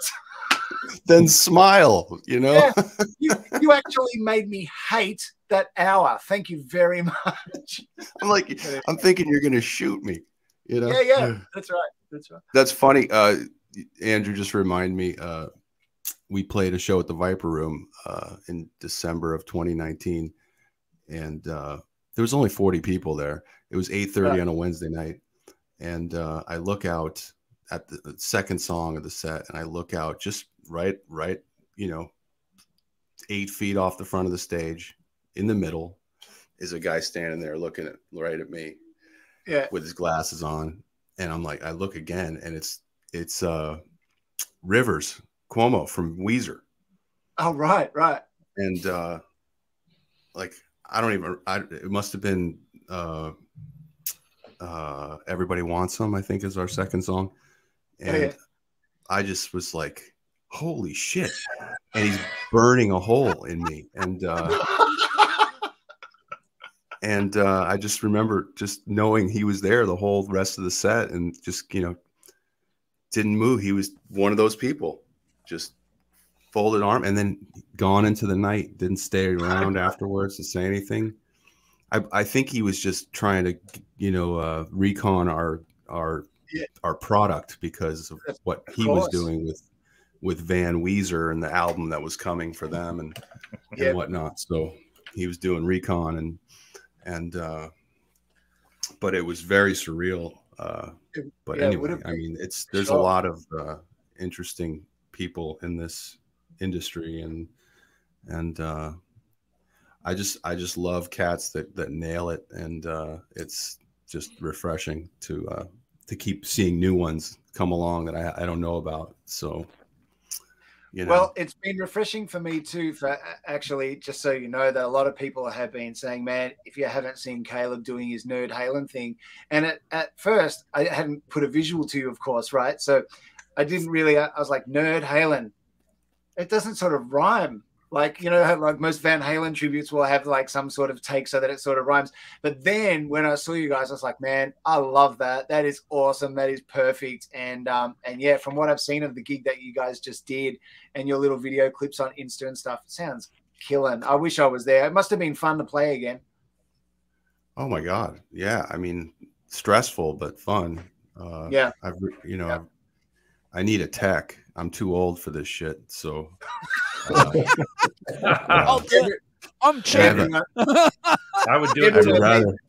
A rather heavy rig. So it's not fun to set up and take down, especially, when you finish the set. I mean, I'm sure you've gotten this where you immediately go down to pack up your pedal board and you have 30 people standing there going, Caleb, and I'm my own tech, and I'm like, just give me 5 minutes. I got to get out of here. I'm still breathing from the show, and it's just the weirdest kind of thing where I don't want to be a dick, but I have to clear the stage for the next band, so I have to kind of move. Yeah, and it was the thing where I was like, I'm gonna give my entire share of what I make in one of these gigs to somebody to just fucking take care of that, so I don't have to. I don't have to deal. Oh yeah, I've done that too. I'm like, you know what? This is a gig where I know I want to have fun, and I'm not really doing it to pay the rent. And I know that probably people might want to talk to me afterwards, and I'll just give my gig fee I'll just go, okay, stuff it. I'm just paying. I'll just make nothing on this gig, but I would rather that for that one show than to make some money. And then, like you say, and I don't know if you're like me, but I can be at the end of the gig, I'm kind of a bit fragile, like almost like you're spent, and especially if it was a good gig where you gave a lot. And it isn't that I don't want to talk to people, but I just can't do two things at once. I can't. Oh, and that 15 minutes after you're done, like you said, it's like, it's kind of like when you're getting touched after an orgasm, like you're like, stay away from me, dude. No. I knew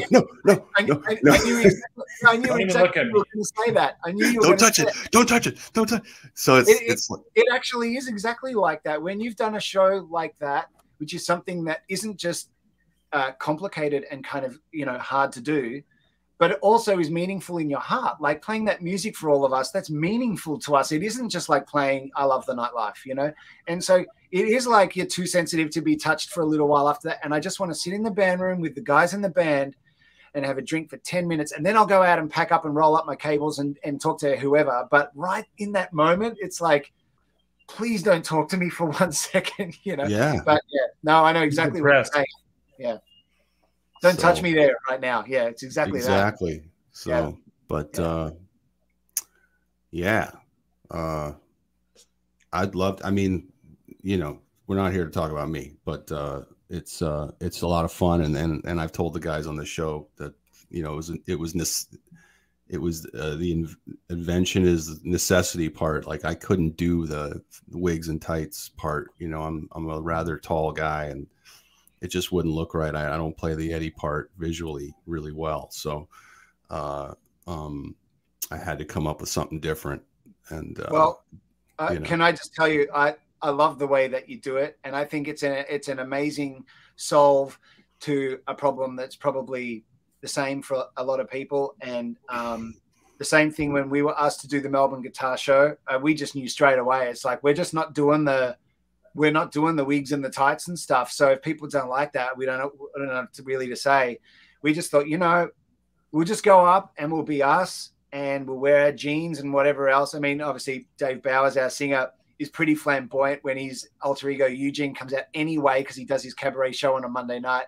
So we knew he'd come with something, but for the rest of us, we were like, we'll just do the best we can with the music, and that's just going to have to be what it is for that thing. But your workaround to that, I think, is awesome, and I'm a bit jealous that I didn't think of something like that as a workaround, which means though that you're still putting on a show and it's still a spectacle, but it just isn't one of those things where you're wearing a wig and spandex, because I think that that's really tough to pull off properly, I think, because then you really have to almost pretend that you're them, because anything in between is too weird, right? So I think with the right, and they all take themselves very seriously, and they do, because that misses the complete point of Van Halen. Oh, I couldn't have said it better. You actually said what I was trying to say in one sentence. sense. Which is that Van Halen, and especially in those early days, those early Roth days when they were doing the backyard parties and stuff, it was all about the fun and the not taking yourself seriously. So when you see a band dressed like them, but it's serious, there's a disconnect, you know, because the music isn't that. And I think that what you do with Nerd Halen is exactly that. And I think that's why it's great. Well, it's funny that Andrew put that up, because I obviously trademarked Nerd Halen to someday franchise it. And, but I was going to have Brad do it in Australia, but now I have to have Simon do it. Brad, I'm sorry. I'm just kidding. Man, he's the man, mate. I'm just fucking with you. Thanks, I'm just man. fucking with you. That's just a joke. Now I know Simon wants me to come to his corner gig just to help with lugging, loading, and rolling up leads. Help with lugging, yeah, that's right. Yeah. I love that, because when I heard him say that earlier, I was like, "That's pretty sly, right there." Like he's getting the help, getting the hands. So Brad, come with. Please do some filming for the show, of course. Yeah. But I will also have 3 quad boxes and 3 Eds. If you want to ride, you could come to my house for coffee first. Yeah, well, he's got to come because he's got to learn the pack. So of course, you got to know the pack to pack it at the end of the night, right? You know, I'm lucky. You guys are lucky. I am Australian and I can take it. I can take the piece out of me. Some people can't. You know, it's all right. You got to learn the pack, dude. You got to learn the pack. There's only one way it comes in, and only one way it goes out. So, and I don't. I'll have the too sensitive to touch thing at the end of the night. So you'll have to learn the pack at my house in the afternoon. That's right. Yeah, there you go. Awesome. The sacrifices Brad has to do for the 5150 show. Oh my gosh. Brilliant. But I love that, Caleb. I've never heard it put quite like that. Like it's a post-coital kind of like I'm too sensitive to touch, but that's exactly what it is. Yeah. Yeah. And plus you're thinking about all your fucking clams, you know, and all the things that went wrong, and you kind of want to talk to the guys about it. You want to get those notes out of the way. Yeah, you definitely want like 5 or 10 minutes with the boys over a beer to just discuss the gig, of course, because I'll forget it in 20 minutes. I'll forget the whole gig in 20 minutes. So I need to talk about it right now, you know. But yeah. Yeah. No, I think it's pretty normal for that reaction. So I hope that that's like one of the last times I have to do something like that. Even if it costs me my fee, you know, for the show, you know. I really agree. I don't want to deal with it. And I'm old, so it hurts. So Caleb, did you get a chance to see the end of Eruption where Simon does the Echoplex and Univox ending? At his show? Yeah. I saw it when it. Yeah, I haven't watched the video in months, but I definitely if you watched the ending, I was going to ask Simon, how'd you get that sound? That's just a Strymon El Capistan, and so I just sort of mucked with it. I thought, okay, well, this is basically a tape echo pedal, right? Like, surely there must be a way I can get the end of Eruption with this El Capistan thing. So I figured out that if you hit that last harmonic on the 12th fret, and then I had an expression pedal plugged into the El Capistan, so it goes full. As soon as I hit that harmonic, I put the pedal down and it goes full repeats. So instead of just that kind of tap slap, it goes full repeats, and then all I do is I just bend down and turn the time down, turn the rate down, you know, and that's it. Awesome. Yeah. So, Andrew, like you've heard it, it sounds pretty damn close to the record. It's amazing. And and for the nerds, everyone's listening for that too. So, well, I was there. And I was blown away, Simon. Like when you did that part of Eruption, I've never heard anyone do that. I was like, man, he's just got like all the nuances right. And, you know, being a nerd, not officially a nerd Halen, but being a nerd, that sort of stuff matters. Yeah, actually, it does. And it's funny, the things that you stress about, Caleb, I'm sure you're the same, is like, you know, I'll stress way more about getting that bloody El Capistan thing timing, right, where I hit the pedal and then hit the note, and then there's this sort of ballet dance that you got to do within about 1 second. It's like note, expression, right, you know, and you got to do all this stuff. I stressed more about that than like the opening lick of the solo of Ice Cream Man, you know, because you'd think you would spend your time worrying about that stuff, but you don't, because you know that Van Halen fans, like you're talking about, you know, they're going to be all over that. Oh, well, I bet he can't do the end of the Echoplex thing, you know. So you spend like a week getting that stuff right. But you know, the whole footwork thing is something players don't work on. A lot of people don't work on that. Yeah. And then, you know, the next thing you know, you're into the, you know, third bar of Unchained, and you're clicking on that flanger pedal, and you're clicking it off at the right time, and you might have misstepped and it's still on.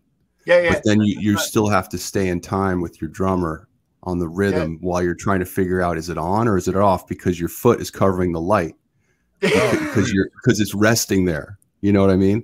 And you don't want to move it. You don't want to move it, because then you have to put it back. And these are all thoughts that are going on in your brain while you're still chugging along the riff, you know, the most iconic riff in history. So it's the whole pedal work, footwork that goes into a show is something I would tell anybody, really hone that skill too, because you can, it's just like they say, you know, practice the whole show standing up, because it's all different. If you sit in your chair and you think you're ready for the gig, you're an idiot, because when you stand, everything changes by like 6 inches, and your arms are in different positions, and everything's completely different.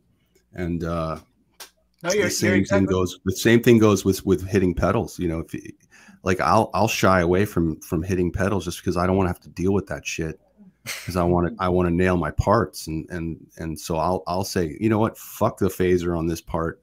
I just need to get this right, because I don't know if I can get out of the phaser when I need to.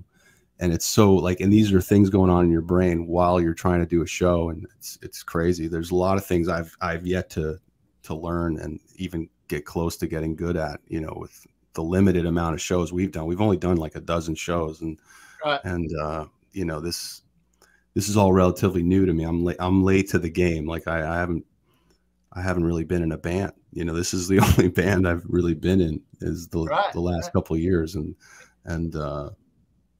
there's a lot of nuance to a live performance that no one can ever prepare you for until you're doing it, and then you're like, holy shit, that's hard. That's the hard part, not this part. That part's hard. So, and Caleb, your solo's more like Eddie's, like Live Without an Ed or Live Right Here Right Now. You kind of combine a bunch of stuff together, right? You're not doing a I try, and you know, we had some issues. I've even talked about it. You know, we played 75 minutes, and I've had a couple issues with long sets where my hands start to cramp up, and that is not cool. And it really, it's the worst. Your finger, your index finger on your picking hand wants to stay like that.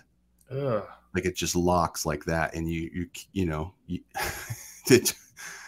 I can't even explain what that feels like. It's first of all, it's scary, and second of all, you suck. And you know, and I never noticed it. It's at the right time of the set. Like you want Eruption to be the best part of the set, and you're totally like losing it. And I don't like to harp on it too much, but I was not too thrilled with that happening when it did. So I'm still trying to work on mitigating that in the future. So I think I need to get in better shape. So you guys have mentioned something really important, like the footwork. It's like learning to tap dance when you got to punch pedals in and out all the time, and there's so many things to do. And it's like, you know, even down to playing the parts. Like Caleb, you mentioned about when you're standing up and playing. It's like being in lockdown here in Melbourne. I'm sitting here playing guitar a lot, and I'm sitting down. And then when the gates opened for a couple of weeks and I had a few gigs to do, I found it really hard to stand up and play. I had to like really get my coordination again, because I haven't done it for so long. I was always sitting down for the last year or something playing, you know. So And there's an adrenaline. Yeah, there's an adrenaline that comes from the gig that you don't have in those 4 rehearsals you did the weeks prior. When you're on stage, it's completely different energy in your body than just in a room with 3 guys and you're having a good time. The rehearsals are the most fun for me. But also, Caleb, the rehearsals are so important for me because that's where I learned the tap dancing part. Because yes, I'll probably do it like once through the set where I'm standing up in my studio with my pedal board and whatever the rig is I'm going to use to just make sure that the changes work and I've got my settings kind of correct. But I don't, if you're like me, it's just nothing bores me to tears. And actually, it's not boring. It makes me feel almost weird to be practicing my pedal changes and my patch changes just on my own, like going through the show. So for me, I'll sort of do a cursory one pass and I'll go, okay, I need to get that title. But that's where rehearsals with the actual band in a room are the most invaluable, like, join between you practicing the guitar parts and the actual show. Because it's in rehearsals where I'll be singing, you're singing backing vocals and you're doing all this other stuff and you're looking at the drummer and going, hey, this is fun, isn't it? And then you go, oh, shit, I've missed that patch change. That's where, because there's no other place you learn it. And on the show, like with Unchained and all that other stuff, on that Melbourne guitar show, I missed a flanger just about every single time because I was just hanging out with Dave the singer. I was not even near the board. And it's funny, you get all these comments like, oh, there's no flanger on Unchained. It's like, yeah, all right, I didn't make it back to the pedal board. Sorry, Wankers. But I try to make it a point. I try to make it a point because I think there's nothing cooler than that sound of the flanger kicking in and Unchained. Nothing cooler. Don't get me wrong. I'm sure you would know. Before I did beat myself up for it, of course, I was like, oh, man, after all that rehearsal, there's no flanger on those bits. Of course, because the nerds are going to get right in there. But at the end of the day, I just think that the overall vibe of the thing, and that's why, like what you're saying, Caleb, about practicing those pedal changes and the patches and stuff like that. It's really important, but it's very easy to forget, very easy. And I've definitely turned up to gigs where I thought I had it all together and realized that I hadn't rehearsed any of my patch changes, and it was a disaster. I was getting everything 2 beats late, But what do you do? Yep. I'll tell you one thing I do though, is I practice. I don't know if anyone else does this. When I feel like I've got the parts down and the sounds down, I'll practice every song 10 beats a minute faster when I'm at home, because I know that on the gig there'll be adrenaline and probably the songs will just be a bit faster anyway, whether I count them in or somebody else, doesn't matter. Also, I know that there'll be distractions, like the monitor might sound crap, the lights might be in my eyes, I've probably got someone doing this in the front, like all those things. And if I can only just play it at the actual Van Halen album tempo, I'm going to be in trouble. So that's another thing that I like to try and do as well.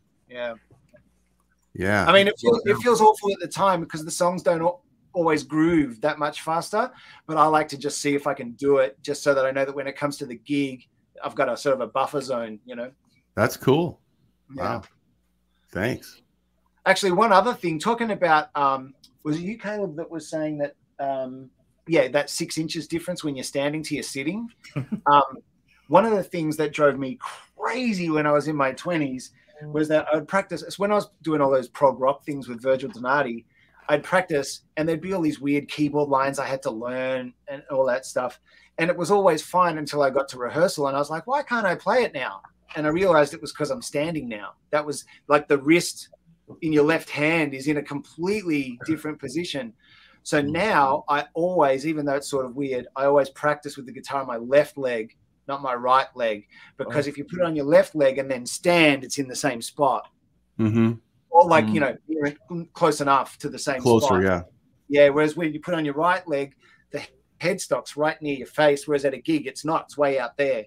So it's another one of those weird things. Depends. Just to comment on that, when I'm practicing for the Guns N' Roses show I play in, I have to stand up because the guitar's slung so low. Yep. So you kind of get used to playing so low. And then when you're standing, like if you're sitting here, it's easy to play everything. Like say the intro to Sweet Child of Mine, nail it, no worries. And then you're standing up with the guitar down, like right down, and your wrist is totally just like, and your wrist is doing, you know. And I'm not a young guy anymore, so you're kind of like, oh man, you've got to practice it standing up. Yeah, that's a good point. I'm pretty sure Slash does that with one leg on the monitor, kind of thing. Yeah. I cheat because I kind of lean over a little bit, like lean down. Yeah.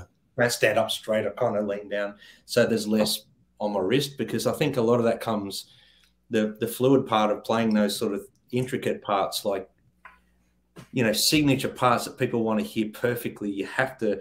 And if you got this tension on your wrist that you're not used to because you're practicing it sitting down, you're going to stuff it up on the night, because you get kind of a bit cramped up tight.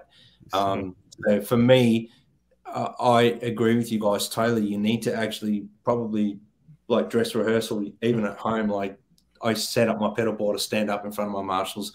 I play the songs. That's just how I do it. When I was doing the Ultimate Jam Night thing, which were some of the first performances I had ever done, really, you know, since, I mean, in front of like a real club in a real place.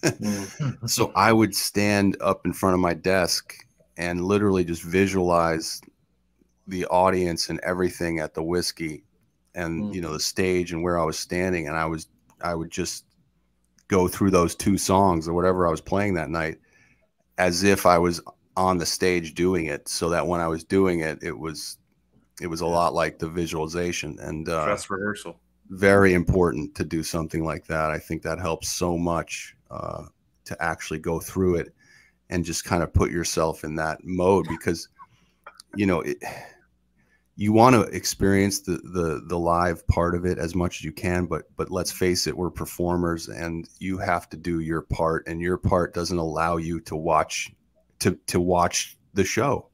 You know, that's like something David Lee Roth always said, like, I've never seen a Van Halen concert.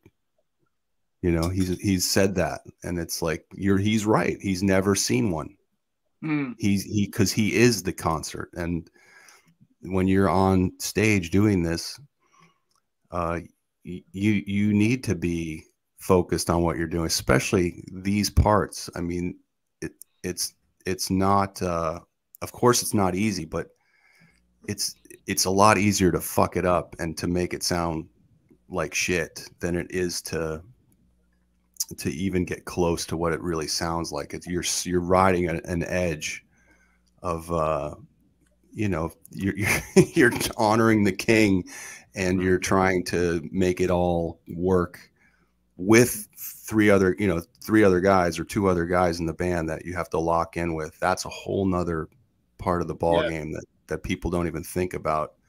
Because if your drummer doesn't have his parts like Alex, then your guitar parts aren't going to sound like Eddie's do in the Van Halen song. And the same with the bass. So there's a lot of moving parts, and it all has to come together, or it's just you're a bar band. So it you know, you have to take it to the next level. Everybody kind of has to be on their game, and hopefully it all comes together that night. You know, there's nothing you can do. And the last piece of advice I would give is, like, when we first started doing this, I was on everybody's shit about what they were doing, and it was costing me my parts and my focus, until I finally just said, I'm not, you know, I'm just going to do my thing and let the chips fall. And that totally freed me up to, you know, loosen that tension that I had on the neck and in my eyes. You know, you could read it on my face, like I was the producer and the manager and the whole thing, you know, and I don't want to be that. I just want to be the guitar player and do that, and hopefully skate, you know. So, but I'm having a blast, and I would recommend this kind of fun for anybody who could, you know, who wishes to attempt it. There's a lot of people who do, and there's a lot of people who do it really well, and then there's a lot of people who don't, and I don't ever rag on those people, because I know what that's like too, because, you know, we're there, and it's just amazing the effect that he's had on all of us, and to make us want to do this, and and follow him. You know, like it's religious. I always compare it to a religious thing. You know, the effect he's had on us. So yeah, absolutely. I don't want to extend the show 5 hours, but there you go. We've done it before, my man. Oh, that's wonderful. You guys are awesome. The insight and experiences that you guys have shared with us, and obviously the cats in the chat. But anybody who watches the replay has been, given some inside information on what it's like to be, you know, a guitarist pulling off Van Halen stuff. It's not easy, and all credit to Caleb and to Simon and your bands for taking it seriously, because that seriousness that you guys have is, in a sense, the joy that we get as fans, because we can see that, you know, it's been treated, it's been handled reverently. And yep. I'm just repeating what Caleb said, because this is a religion. It's a religion. So you are handling, you know, the vessel of it reverently. It's precious material, and it has to be respected. Exactly. Yeah. And you know, we just, we're getting rejuvenated by it. Wonderful. Thank you, guys. Andrew, from coast to coast, we got the two best representing the Gray Ghost, Edward Van Halen, right here. Oh, wow. A beautiful rhyme too. I want to say a heartfelt message to both of you for paying respect to Ed the way he's doing. It's one of those things that it's not really even that much of a conscious decision, other than that, you know, like all of us, I grew up with Ed, and I guess subconsciously his music and his smile and his personality got under my skin, and I'd never really done any Eddie Van Halen thing before. So when the Melbourne Guitar Show asked, it was too exciting an opportunity to pass up, you know, for the 40th anniversary. So, albeit that we did it 1 year late because of scheduling and stuff like that, but it was a blast, and we knew it too. And actually, Caleb was talking before about the other band members and having, like, make sure that everyone in the band respects the music enough to let you shine as well. Couldn't agree more. We were talking at the start of the show about having a show all about Alex, which I think would be awesome. But I got to tell you, like, Jerry, who played drums on the Melbourne Guitar Show, and Jason Voorher, who played bass, I mean, those guys learned that album like note for like note. Absolutely. Jason came round to my place with his bass rig, and we went through it, and we tried to actually make the sound kind of like the isolated tracks of Michealanthony. Like, we went to that level of detail. Right, even the farts, right? Like even those little farts, and even the farts. So I've got to shout out to those guys too, because, you know, it's wonderful that guitarists like all of us get to experience and try and figure out what it felt like to be Ed on stage. But you don't do it in a vacuum. Like, we couldn't do it on our own. We just stand up there playing Eruption for an hour and a half. No one wants to listen to that. Well, actually, they might, but anyway, not.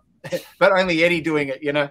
But the thing is, it's when you've got a great band behind you, that's as much the alchemy of the music as anything else. And it's like all those wonderful swing drum parts that Alex used to play, and those vocal harmonies of Michealanthony and his bass lines laying it down. That's, you can't do it without that. Right. Each time you weave that, you know, that fabric with the band, you know, with the drums and the bass, everyone's ears who's not a musician, who's there, they know you just nailed that part. They know just because it's in their DNA that they know the song. Yeah, they know, and they know when you don't. So it's, you know, it's very obvious whether you're getting in the neighborhood or you're not. So it has a lot to do with the other guys that you're playing with, for sure. Yeah, 100%. It's so the whole.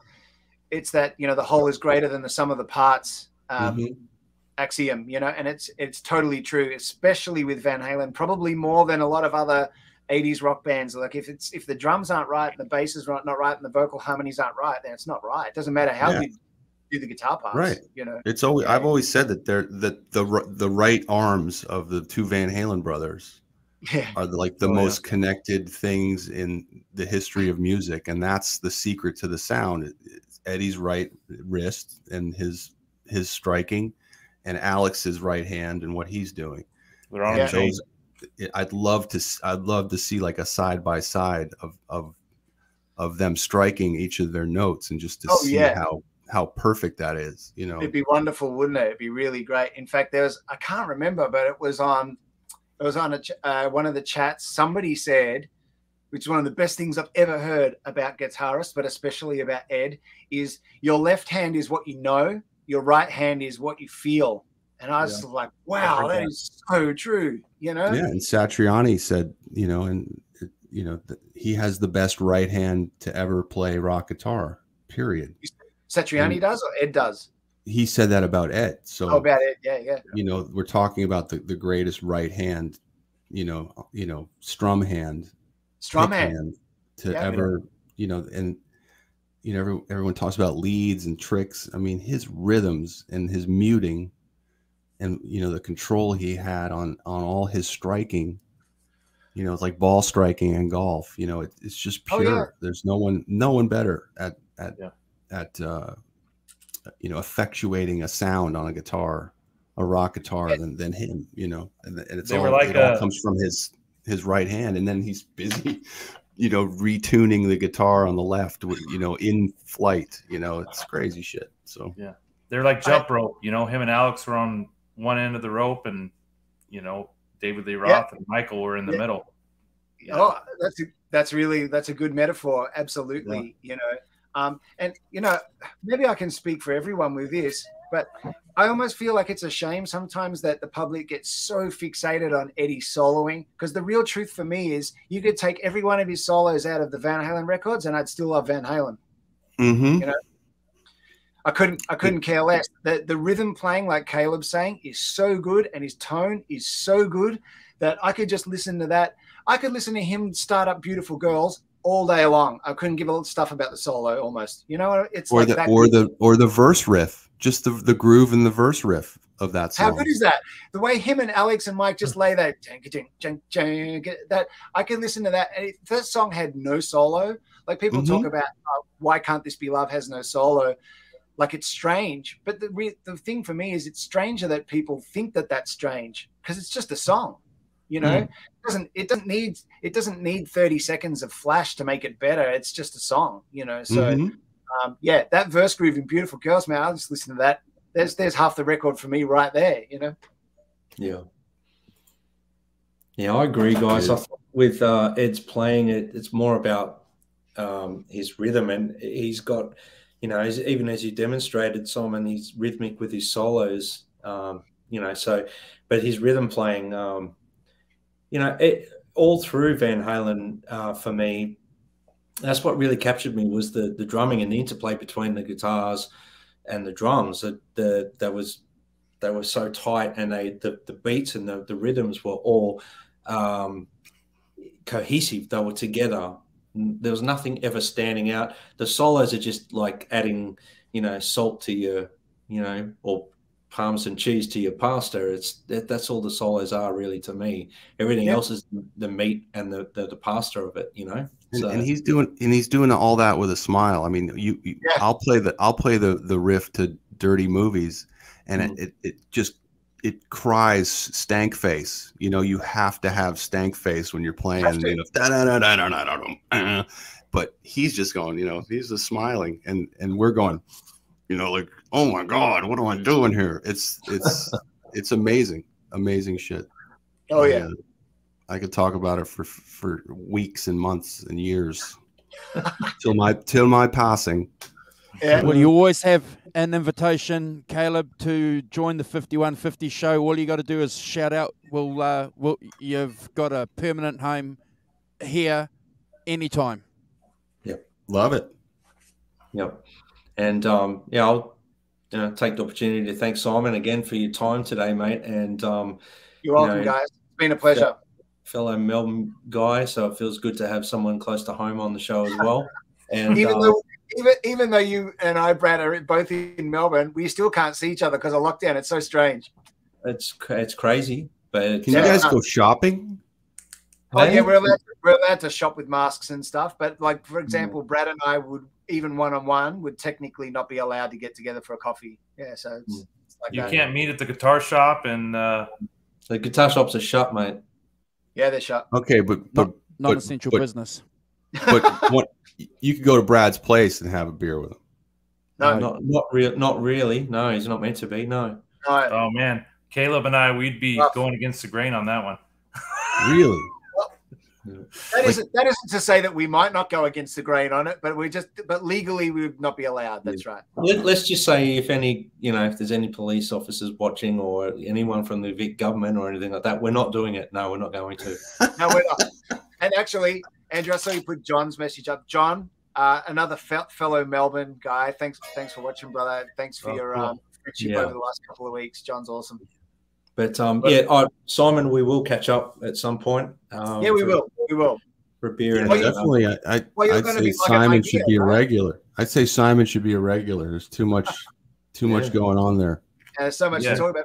But you're not the first to say that, Caleb. I've had 2 people text me that tonight. Mm-hmm. That's nice. Yeah. Well, Brad, we'll definitely be catching up because you'll be cutting my gear. So draw out the pack for him. Draw it out. Do you want me to sound check for you as well, Simon? Fucking yeah, he has shows too, so you're gonna have to pack his gear as well. Dude, I've got my eye on that vintage quad in the background there. Yum. There you go. That one there, man. That's got the tone. Yeah, that one's got the tone. Yeah. Greenback 30s? Yep. No, greenbacks 25s, yeah. Oh, 25s, yeah. Damn. But they've got a very unique tone to them. For some reason, they're just magic. Great. Awesome. I look forward to hearing it one day, brother. We'll catch up for sure. Awesome. Okay, so I'm just going to ask everybody quickly if we can go to the round table and just pass on our sincere thanks to everybody and each other. So I'm going to start off saying thanks, guys, for hanging out. Caleb, Halen, Simon, you guys are awesome. My brothers, the 5150 show, thank you. Subscribe to our channel. Subscribe to our social media accounts. If you want to be part of this show with your social media accounts, flick us messages. We'll attach them everywhere. We're into sharing. The Rev. Hey, Brad and Simon, good vibes. Prayers that things open back up in the land down under where you guys can get back to normal. Things are starting to get that way in the U.S. Might be a little bit different down in California, but it'll eventually get there. So keep your chins up and things will get back to normal. Exactly. Yeah, we'll get there. We'll get there. Thank you, brother. Simon, it's been great to finally meet you face to face via technology. But yeah, you're welcome anytime. Keep up the communication. Caleb, your family, man. Keep it going, and you're welcome anytime. Great to chat, Caleb. Yeah, for sure. Yeah, I would say whoever's watching who stumbles across this channel, these 3 guys above me here are some of the coolest guys I've met through the internet, and this is a great show. Period. Thanks. It's great content. There's a lot of information. I would subscribe to this channel, get them over 1,000 as soon as possible, get them to 3,000 sooner than that. They deserve it, and they have my blessing for sure. And Andrew's been a day one supporter of the Nerd Halen project, and I don't forget, and it means a lot to me. So to have guys like that all the way from mid 2018, ordering a shirt from New Zealand. That was the coolest thing ever, was shipping that shirt off going, I have a Nerd Halen shirt in New Zealand and I don't even have a band. That's when you know you've made it. Yeah. So guys, look, honestly, thank you again, Simon. We'll catch up. We'll catch up. Thanks, Brad. Thanks, Andrew. Really thanks, Brad. Really looking forward to the corner show, and you're welcome on any time. We'll do a live thing from there for sure. We should coordinate it so that we work it out time zone wise for everybody. But man, if we can do any kind of, even if it's just like between sound check and the gig, like some like candid on stage stuff with the rig, that'd be fun. That's what I was thinking, bro. So yeah, definitely. And please come back on our show anytime. Hopefully we'll do maybe in a month or something. We'll do another big show with you again, Simon. Or just before maybe even just before your corner show, whenever that is, we can do a show leading up, help advertise it. And and Caleb, brother, thank you so much. Same thing, man. You know, we'll get you on whenever you want to come on. Come on. We'll help promote your shows. We'll do whatever we can. It's for the love of the music, and we love you guys. So thank you. And I love all you guys. So thank you. All right. Do we stick around for the post? Stick around for the post. Post. Green room. Okay. All right. We're out of here, guys. What about you were going to show something, Andrew? Oh, yeah. Hold on. This is a good friend. The producer's in my ear. He told me. Yeah. Okay, hold on. This is Fruitcake Tony and Neil and hold on. Friends of the channel. Hey everybody, it's Neil here, reminding you all to tune in this Sunday night to Halenville Live, 10 p.m. Eastern, 7 Pacific. This week we'll be discussing the most iconic video of all time, Van Halen's Hot for Teacher, starring none other than the incomparable Lori Tucker. Lori will be joining us live and answering your questions live via the chat as well, so make sure you tune in this Sunday night, and she may even give her thoughts on that age-old Van Halen question, what's up with Kurt? Is he the one that wears the pink pants? He does. Every day. So, again, this Sunday night, Halenville Live, Sunday night, 10 p.m. Eastern, 7 Pacific. You won't want to miss it. See you then. Why does he wear pink pants? Yeah, he's a male stripper. Male stripper? Oh, my God, that's funny. That's hilarious. I love it. Why does he wear pink pants? He's a male stripper. Oh, yeah. And then Andrew's got the photo back there. Thanks, Andrew. Yeah, well, Caleb, you're near the private area, mate. You're near where the action happens. Look at the picture behind you. Yeah, you're in the crotchal area. Right near where the action happens, mate. Look. Oh, the action happens here? Look at the picture behind you. Yeah, I'll be there. No, not that. On the screen. On the screen. Pink pants. Oh. You're near the junk, mate. Right there. You're near Caleb's junk. I wish it was down that far. Are we all, brother? All right. Family show, gentlemen. All right. We're out of here. Peace, guys.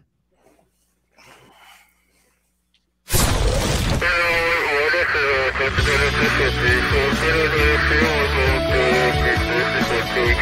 is